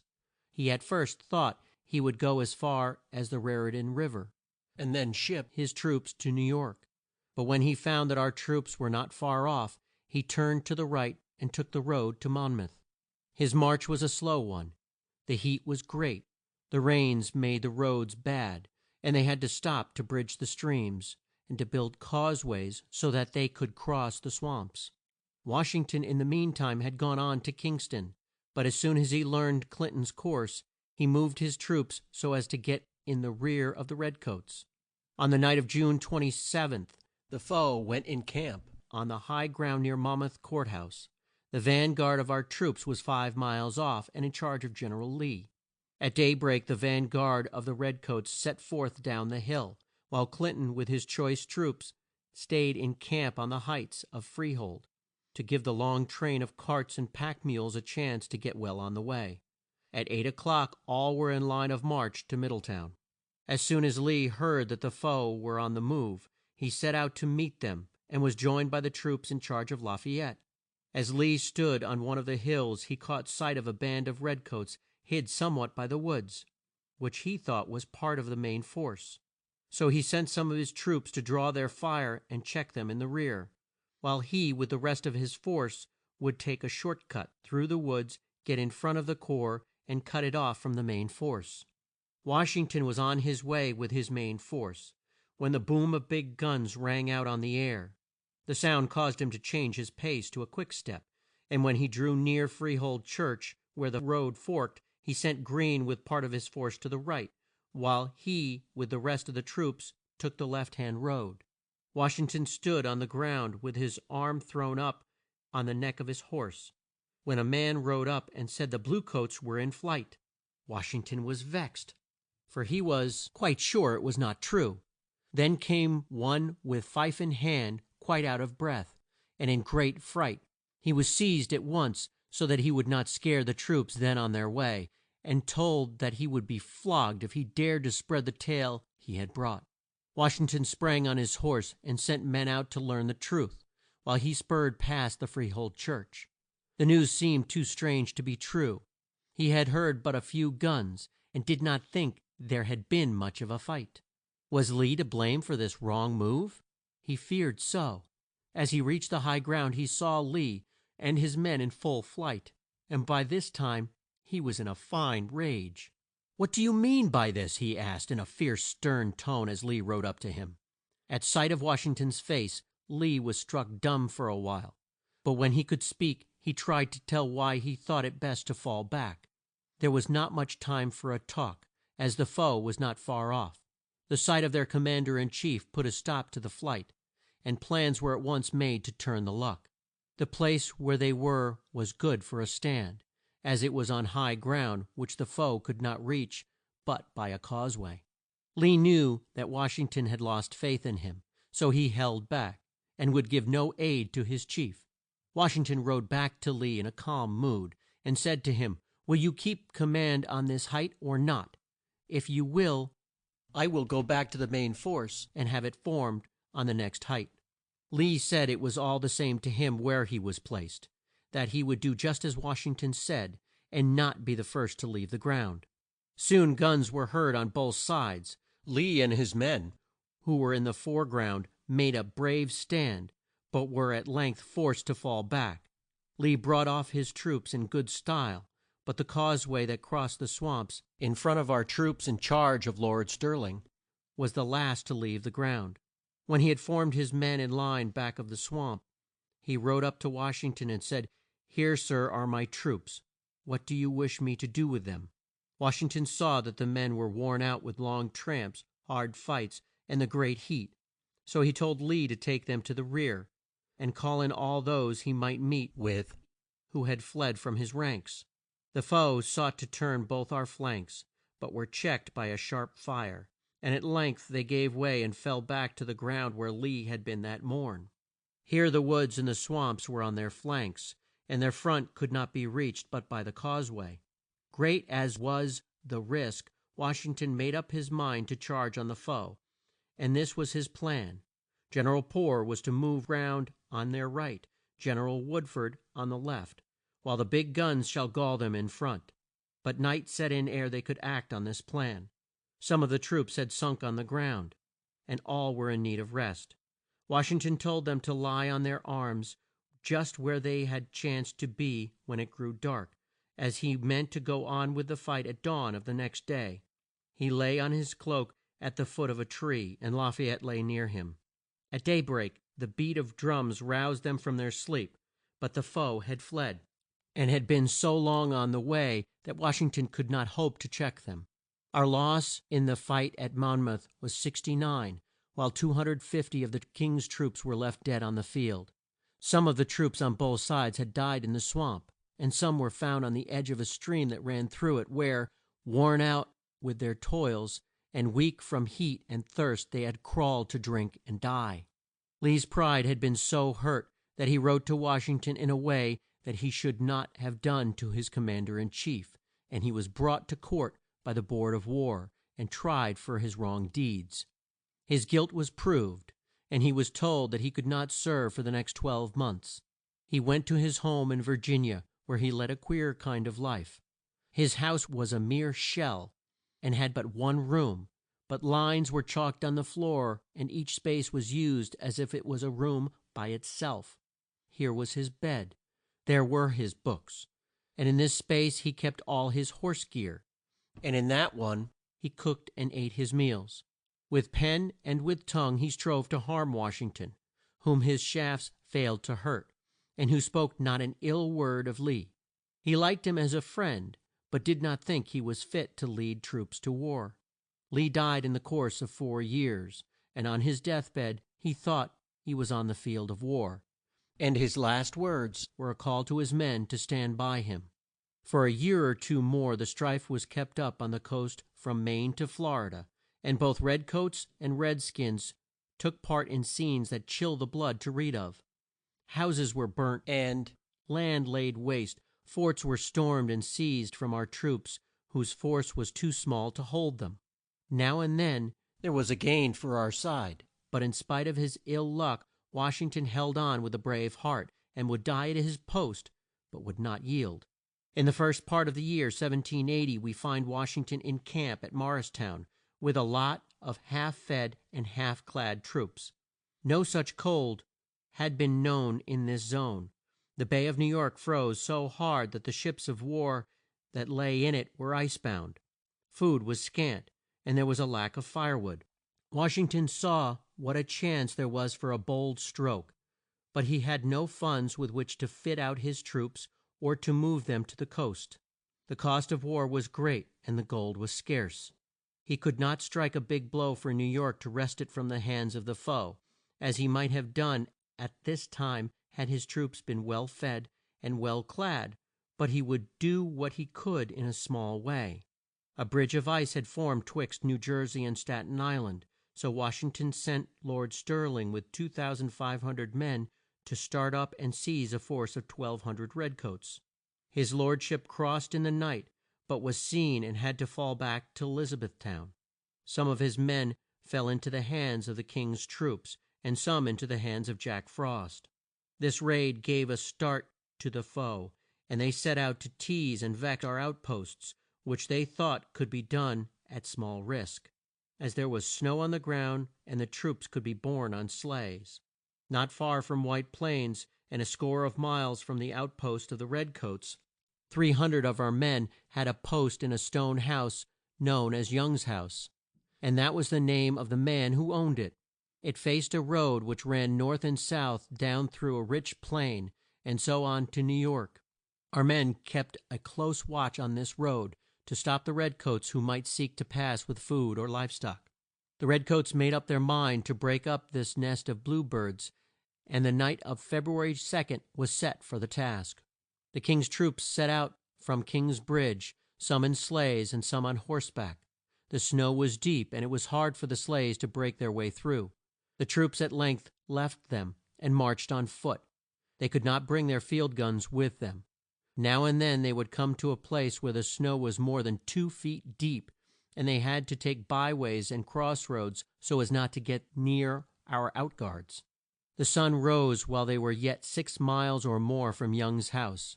This spoiled their plan, but still they kept on.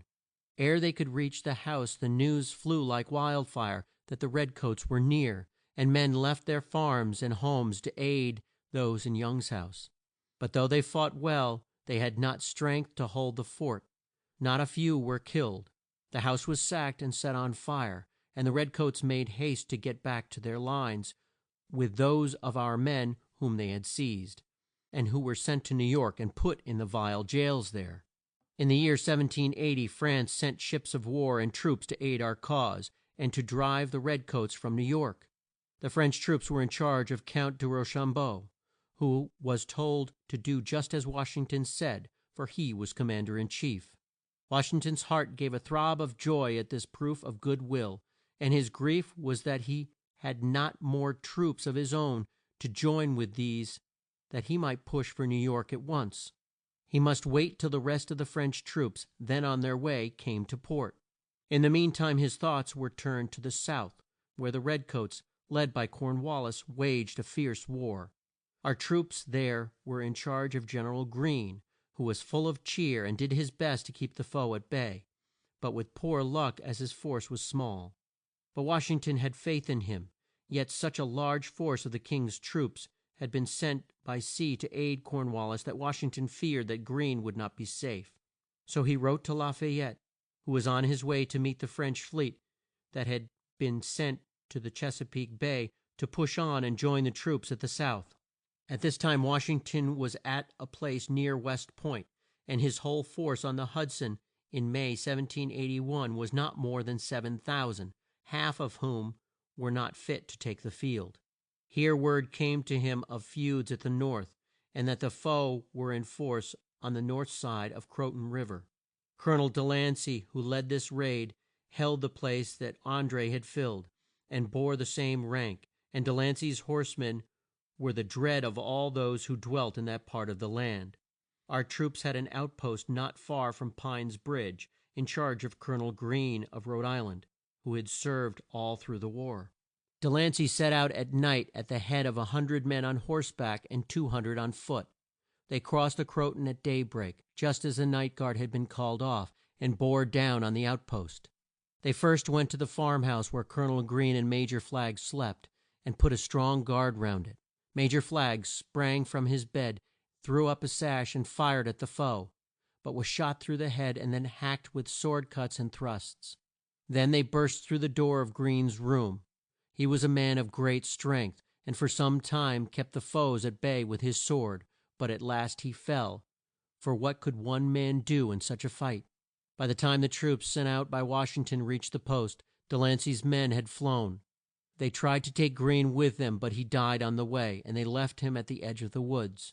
Washington felt sad at heart when he had heard of the death of his brave and true friend, Colonel Greene, and the next day he had his corpse brought to the west bank of the Hudson.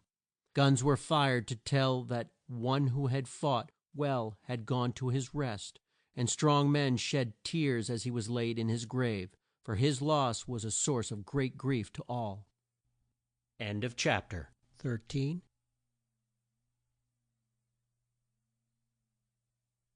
The Life of George Washington, in words of one syllable, by Josephine Pollard. Chapter 14. The Close of the War. In the month of May, Cornwallis had planned to bring his troops to Petersburg and strike a blow at Lafayette, who was near Richmond. Lafayette fled as soon as he heard that Cornwallis had crossed the James River, for he had but few troops, and did not care to bring on a big fight till the men came up who were then on the way to aid him. Cornwallis thought he could soon catch "the boy," as he called him, but his youth made him spry, and the redcoats did not get up to him. On June 10th, General Wayne came up with 900 men, to add to Lafayette's strength, and this made him change his whole plan. With 4,000 men and Baron Steuben, he might hope to win in a fight with the redcoats, and he turned his face to the foe. Cornwallis was at the time twixt Lafayette and Albemarle Courthouse, where stores were kept. The Marquis, by a night march through a road that had long been out of use, got in front of the King's troops and held them in check. Cornwallis turned back and marched first to Richmond and then to Williamsburg, while Lafayette kept close in his rear. Here they had a fierce fight, in which the loss was great on both sides and the gain but small. At this time word came to Cornwallis that Washington had borne down on New York, and that he must send some of his troops to that town. This would leave him too weak to stay where he was, so on July 4th he set out for Portsmouth. Lafayette gave chase the next day and took post 9 miles from his camp. His plan was to fall on the rear guard, when the main force should have crossed the ford at Jamestown. But Cornwallis guessed what he meant to do and laid a trap for him. A sharp fight took place, into which Wayne threw himself like a madman, but the foe were as 10 to 1, and our troops were forced back to Green Springs. In July Lafayette wrote to Washington that Cornwallis had left Portsmouth by sea, and he thought he was on his way to New York. It was true the troops had gone on board the boats, but though wind and tide were fair, they did not sail. With the French fleet to help him, Washington saw a chance to fight the foe by land and sea, so he turned from New York and marched to Virginia to aid Lafayette, who longed to have his chief at the head of his troops, but did not know he was so near. As our war-worn troops went through Philadelphia, they were hailed with shouts and cheers from the throngs that filled the streets. They kept step to the sound of the drum and fife, and raised a great cloud of dust, for there had been quite a drought. The French troops passed through the next day, but were not in the same style. They made a halt a mile from the town, where they brushed off the dust from their guns and their gay white and green clothes, and then marched with a light step to the sound of a fine band. Crowds were on the streets, and bright smiles and loud shouts met these who had come from France to lay down their lives, if need be, for the cause we had at heart. When Washington turned his back on New York, Sir Henry Clinton sent word to Cornwallis that he would not need the troops he had asked for, so Cornwallis went from Portsmouth to Yorktown, where he took his stand. Yorktown was a small place on the south side of York River. The stream at this point was not more than a mile wide, but it was so deep that ships of large size and weight could go through. Here he threw up works on both sides of the stream, which gave him a fine stronghold, as the banks were high and set out from the mainland. He thought there was no foe near but Lafayette, and had no great fear of one so young. He felt so safe that he wrote to Clinton that he could let him have a large force of men to add strength to New York, where it was thought our troops would strike the next blow. In the meantime Lafayette threw out troops to the rear to work with the French fleets that would soon be in Chesapeake Bay, and so a net was drawn round Cornwallis at a time when he thought he was most safe. Washington was at Philadelphia on September 5th, and at Baltimore 3 days from that time. He left Baltimore on the 9th at daybreak, with but one of his suite, as he was in haste to reach Mount Vernon. The rest of his suite rode at their ease, and joined him the next day at noon.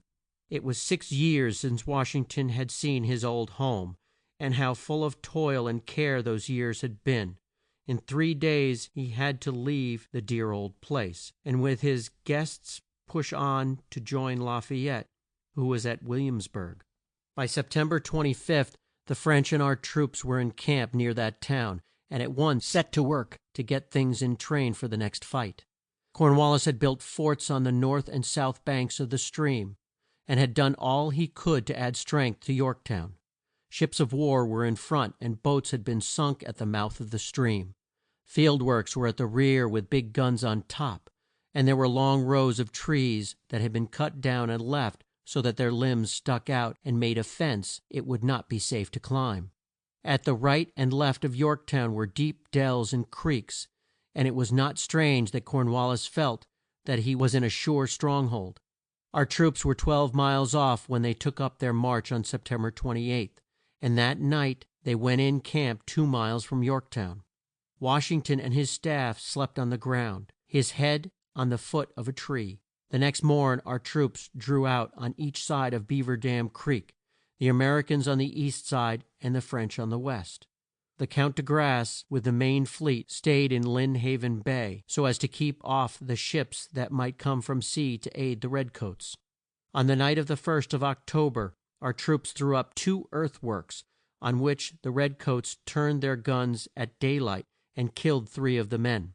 While Washington stood near the works, a shot struck the ground close by him and threw up a great cloud of dust. One of his staff who stood near was in a great fright, but Washington was calm and showed no signs of fear. On October 6th our troops set out to dig the trench that the first line would use in the siege of Yorktown. So dark was the night, and so still were the men, that the foe did not know of it until daylight. Then they fired on them from the forts, but the men were screened and kept at their work. By the 9th the trench was dug and the guns fixed to fire at the town. Washington put the match to the first gun, and a storm of balls and bombshells dared Cornwallis to come out and fight. For 3 or 4 days the fire was kept up on both sides, and bombshells crossed in mid air, and at night flashed forth like great stars with tails a blaze of light. Our shells did much harm in the town and to the earthworks of the foe. The red hot shot from the French forts northwest of the town reached the King's ship of war. The Sharon, a 44-gun ship, and 3 large boats for troops were set on fire by them. The flames ran up to the tops of the masts, and as the night was dark the scene was a grand one to the eye, but a sad one to the heart. On the night of the 11th a new ditch was dug by the troops led by Baron Steuben, and for 2 or 3 days the foe kept up a fire on the men at work. At 8 o'clock on the night of October 14th they set out to storm both Yorktown and the point on the north bank at the same time. The vanguard of our troops was led by Alexander Hamilton. When at school he wrote to one of his boy friends, "I wish there was a war," and in 1776, when he was all but 19 years of age, he was placed at the head of the men who fired the guns and bomb shells. The next year he was aide de camp to Washington, in whom he found a true and wise friend.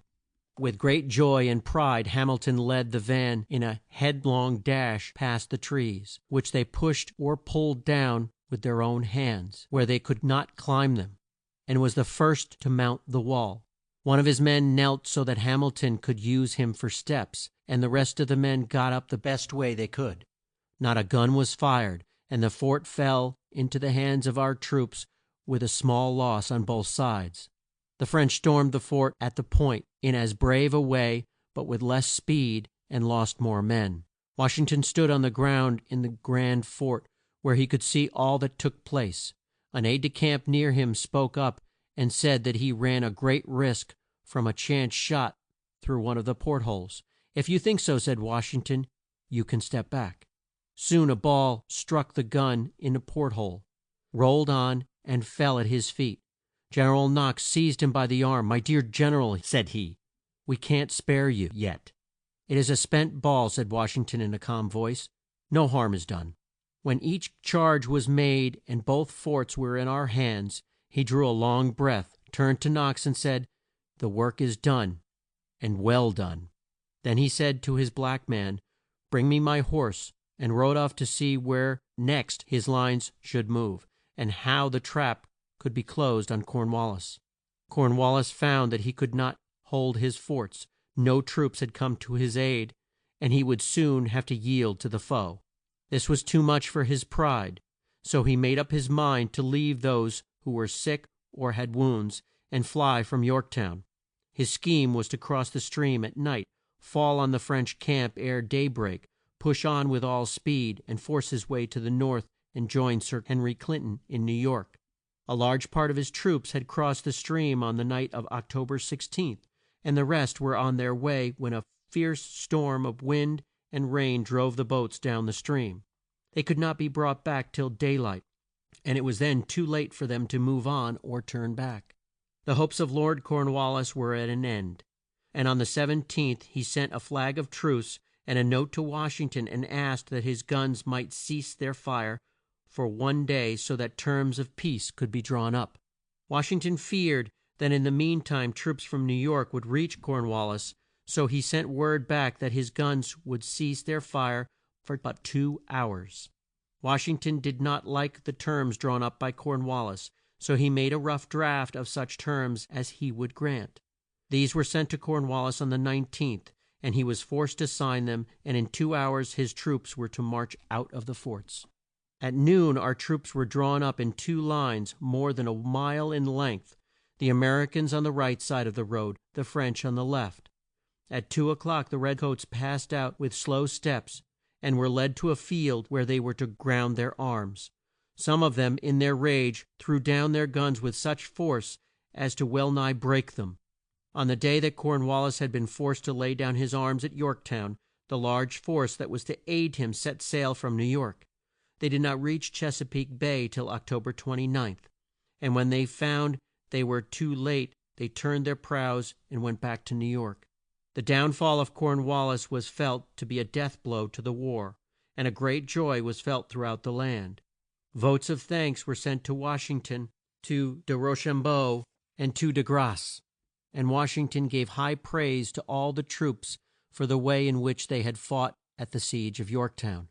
From that time the redcoats lost heart, and on November 25th, 1783, they marched out of New York, and Washington marched in at the head of his brave men, who had fought and bled and borne all the ills that flesh could bear, that the land they loved might be free. In a few days Washington was called to Annapolis to meet with those who had made the laws, and his chief men, who had been with him through all the sad scenes of the war, came to bid him good bye. With a heart full of love he said to them, "I cannot come to each of you to take my leave, but shall be glad if each of you will come and take me by the hand." This they did. No one spoke a word. Tears were in all their eyes. Washington left the room and went on foot to the boat which lay at the end of what was then, and is now, Whitehall Street.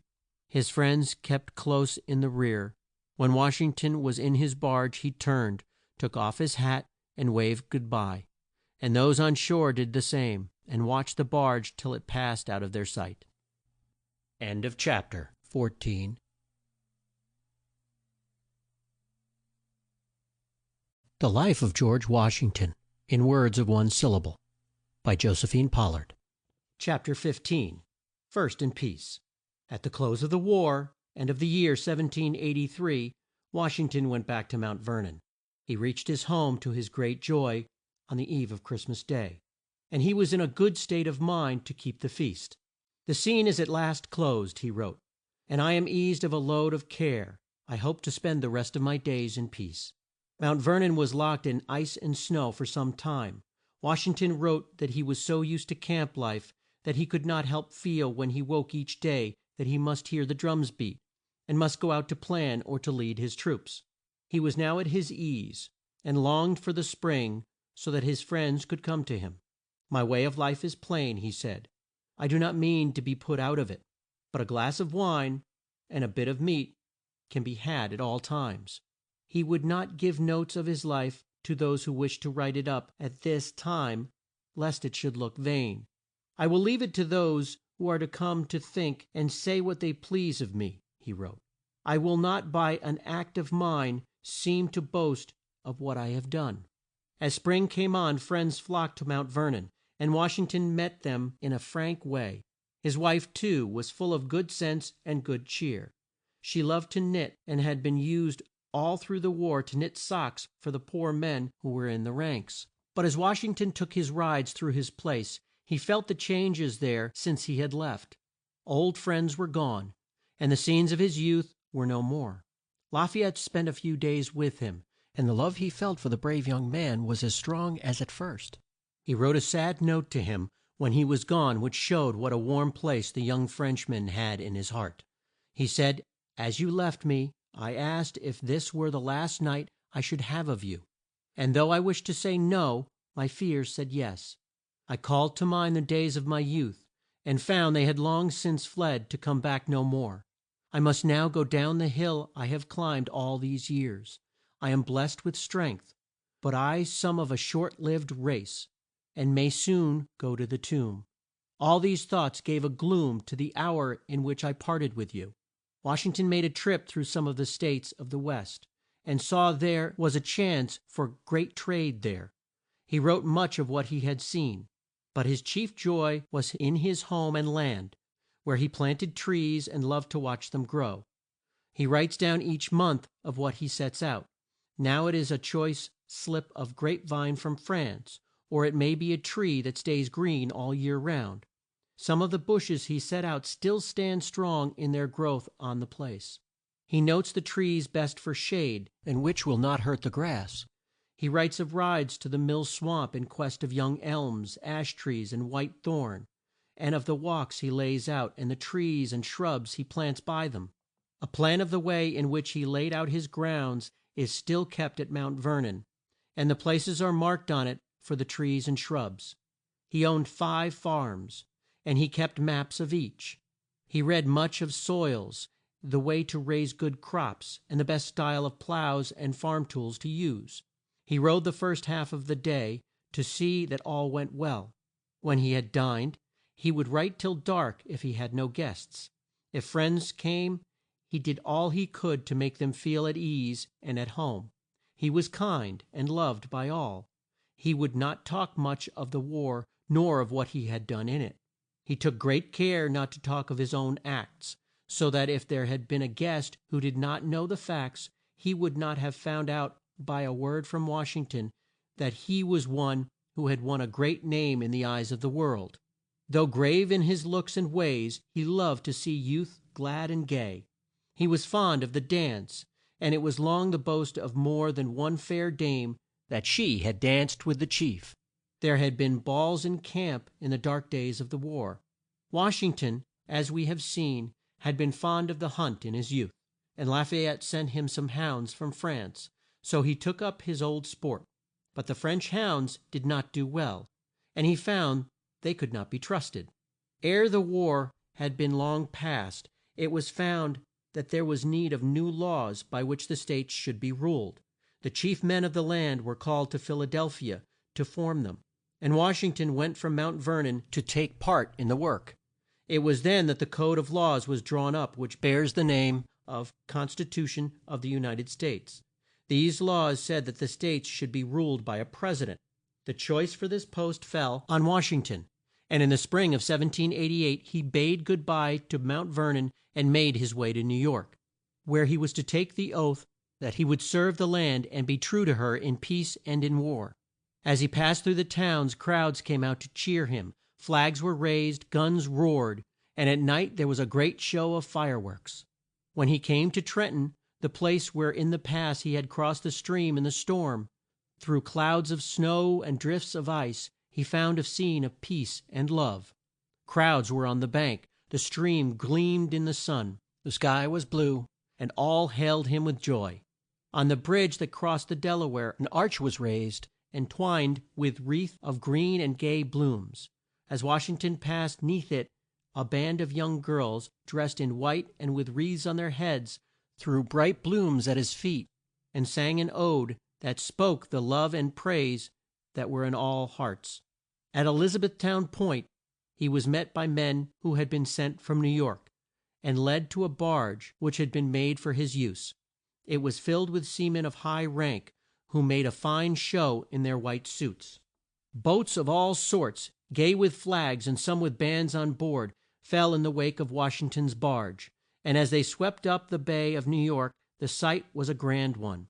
The ships at the wharves or in mid stream dipped their flags and fired their guns, bells were rung, and on all the piers were great crowds that made the air ring with their shouts. On the last day of April, 1789, Washington took the oath in front of the hall where the wise men of the land had been wont to meet in New York. He stood in full view of a great crowd to whom this was a new and strange sight. The states were to be as one, and this man, whose name and fame were dear to them, was to pledge himself to keep them so. On a ledge that bulged out from the main part of the house was a stand spread with a rich red cloth, on which lay the Word of God, the Book of Books. Washington was clad in a full suit of dark brown home made cloth, white silk hose, and dress sword with steel hilt, and his hair was dressed in the style of the day. As he came in sight he was hailed with the shouts of the crowds in the streets and on the roofs. He came to the front of the ledge close to the rail so that he could be seen by all, laid his hand on his heart, bowed 3 or 4 times, and then went back and took his seat in an armchair near the stand. In a short time he rose and went once more to the front with John Adams, who was to be next him in rank, and the friends who were to stand by him in this new field. While the oath was read, Washington stood with his hand on the Word of God, and at the close he said, "I swear, so help me God." One of the men would have raised the book to Washington's lips, but he bent his head and kissed it. Then there was a cry of "Long live George Washington," and all the bells in the town rang out a peal of joy, and the crowd rent the air with their shouts and cheers. Washington bowed and made a speech that was full of good sense. Then all went on foot to St. Paul's Church to pray that God would bless the land. Washington felt most of all, as he wrote to his friends, a fear lest he should come short of what the land hoped to find in him. The eyes of the world were on him. He had won fame in the field, but how would he rule the state? There was still much to be done. Great Britain held some of the posts at the West, on the plea that debts due to some of her men had not been paid. The red men were still a source of fear to the homes in the Wild West, and there was no hard cash with which the states could pay their debts. He found that his time was no more his own. From dawn till dark men came to him, and he saw that he must be saved from this or he could do no work. Mrs. Washington joined him, and soon days were fixed for the calls of friends. The house was kept well, but there was no waste. One who dined there wrote that there was no show. The President said a short grace as he sat down. One glass of wine was passed to each, and no toasts were drank. He was kind to his guests, and strove to put them at their ease. He was strict in the way he kept the Lord's day. He went to church, and he would have no calls on that day. As to Mrs. Washington, those who knew her at the time speak of her as free from all art. She met her guests in a well bred way, as one who had ruled in a great house. She too was more fond of their home at Mount Vernon than of the new rank and place. To stay at home was the first and most dear wish of her heart. Washington was touched to the quick when he heard that some one had said that there was more pomp at his house than at St. James, where King George held his court, and that his bows were much too stiff and cold. Washington wrote, "I grieve that my bows were not to his taste, for they were the best I can make. I can say with truth that I feel no pride of place, and would be more glad to be at Mount Vernon with a few friends at my side, than here with men from all the courts of the world." He then goes on to tell how they treat their guests. At 2 or 3 o'clock each Tuesday they come and go. They go in and out of the rooms, and chat as they please. When they first come in they speak to me, and I talk with all I can. What pomp there is in all this I do not see. The red men, who could not be kept in peace, roused the land once more to arms. Washington did not wish for war, but he had to call out troops. They went forth and laid waste Indian towns. Washington thought it would be a good plan to meet the Indian chiefs and talk with them. 3 chiefs came to him and said that they would go to the rest and try to make peace. Washington made a set speech and told them it would be a good work to do, or else those tribes, if they thieved and killed as they had done, would be swept from the face of the earth. He had thought much of the state of the red men in the land. He had but small faith in the schools for the youth, save as far as to teach them to read and write. The true means to do them good, he thought, was to teach them to till the ground and raise crops in the same way as the white folks. And he said if the tribes were pleased to learn such arts, he would find a way to have them taught. In the end, General St. Clair had to be sent out with troops to put the red men down. Washington's last words to him were to be on the watch, for the redskins were sly and would wait for a chance to find him off his guard. But St. Clair did not pay heed to these wise words, and the redskins got into his camp. Some of his best men were slain, and the whole force was put to rout. When the news was brought to Washington, he said in a quick way, "I knew it would be so.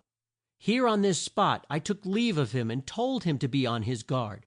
I said to him, 'You know how the redskins fight us.' I warned him, and yet he could let them steal into his camp and hack and slay that army." He threw up his hands and his frame shook as he cried out, "Oh, what a crime! What a crime!" Then he grew calm, and said that St. Clair should have a chance to speak, and he would be just to him. St. Clair was tried, and was found free from guilt.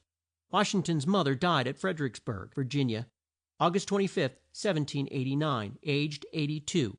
When her son first went to war, she would shake her head and say, George should stay at home and take care of his farm." As he rose step by step and the news of his fame was brought to her, she would say George was a good boy, and she had no fear but that he would be a good man, and do what was right. In the year 1789 a great war broke out in France, in which Louis XVI lost his crown and his head, and deeds were done that you could scarce read without tears. Men seemed like fiends in their mad rage, and like wild beasts in their thirst for blood. In 1793 France made war on England, and in 1797 sought to break up the peace of the United States. But of this I will tell you by and by. In the meantime the 4 years, which was the full term Washington was to rule, came to an end. He had no wish to serve for 2 terms, but the choice fell on him, and he once more took the oath on March 4, 1792. In 1796, as France was still at war, it was thought best that Washington should hold his place for a 3rd term. But this he would not do. He made up his mind to leave these scenes and to give up that sort of life, and those who pled with him could not move him. He took leave of his friends in a way that moved them to tears, and his farewell speech, though in plain style, touched all hearts and made them feel what a loss it was to part with so great and good a man. On March 4th, 1797, John Adams took the oath, and bound himself to serve as President for a term of 4 years. Washington was there, and as he rose to leave the house there was a great rush to the door, as all wished to catch the last look of one who had for so long a time the first place in their hearts. So great was the crush that it was feared there would be loss of limbs if not of life. As Washington stood in the street he waved his hat as cheer on cheer rose from the crowd, and his gray hairs streamed forth in the wind. When he came to his own door he turned to the throng with a grave face and tried to say a word or two, but tears rose to his eyes, his heart was full, and he could not speak but by signs. He soon set off for Mount Vernon, the dear home of his heart. He had been there but a few months when the French, by their acts, seemed to want to bring on a war with the United States. They took our ships at sea, and there was no way left but to stand up for our rights. President Adams wrote to Washington, "We must have your name if you will let us have it. There will be more in it than in a host of men. If the French come here we shall have to march with a quick step." Washington wrote to President Adams, "I had no thought that in so short a time I should be called from the shade of Mount Vernon, but if a foe should come in our land I would not plead my age or wish to stay at home." He saw the dark clouds that showed a storm, and he feared his days of peace would be few. It was with a sad heart that he felt his rest was at an end, but he had so strong a sense of what was right that he did not hold back. He said he would do all he could for the troops, but he would not take the field till the foe was at hand. For months Washington led a life full of hard work. He had much to do for the troops, and at the same time work at home. He would write for hours, and took long rides each day. To his great joy there was, in the end, no war with France. He seemed in first rate health up to December 12, 1799. On that day a storm set in, first of snow, then of hail, and then of rain, and Washington was out in it for at least 2 hours. When he reached the house his clerk, Mr. Lear, saw that the snow hung from his hair, and asked him if he was not wet through. "No," said Washington, "my great coat kept me dry." But the next day his throat was sore and he was quite hoarse, and though much worse at night he made light of it, and thought it would soon pass off. When he went to bed Mr. Lear asked him if he did not think it best to take something. "Oh, no," said Washington, "let it go as it came." But he grew worse in the night, and it was hard for him to breathe, and though his wife wished to call up one of the maids, he would not let her rise lest she should take cold. At daybreak, when the maid came in to light the fire, she was sent to call Mr. Lear. All was done that could be done to ease him of his pain, but he felt himself that he had but a short time to live. Mr. Lear was like a son to him, and was with him night and day. When Mr. Lear would try to raise and turn him so that he could breathe with more ease, Washington would say, "I fear I tire you too much." When Lear told him that he did not, he said, "Well, it is a debt we must all pay, and when you want aid of this kind I hope you'll find it." His black men had been in the room the whole day and most of the time on his feet, and when Washington took note of it he told him in a kind voice to sit down. I tell you these things that you may see what a kind heart he had, and how at his last hour he thought not of himself. His old friend Dr. Craig, who stood by his side when he first went forth to war in the year 1754, was with him in these last hours, when death was the foe that Washington had to meet. He said to Dr. Craig, "I die hard, but I am not afraid to go. My breath cannot last long." He felt his own pulse and breathed his last on the night of December 14th, 1799. His wife, who sat at the foot of the bed, asked with a firm voice, "Is he gone?" Lear, who could not speak, made a sign that he was no more. "'Tis well," she said in the same voice. All is now at an end, and I shall soon join him. Thus lived and died this great and good man, first in war, first in peace, and first in the hearts of those who love the land of the free. Praise did not spoil him or make him vain, but from first to last he was the same wise, calm, true friend, full of love to God and of good will to men. Great and good men have been born into the world, but none of those whose name and fame rank as high as that of George Washington. End of chapter 15. End of The Life of George Washington, in words of one syllable, by Josephine Pollard.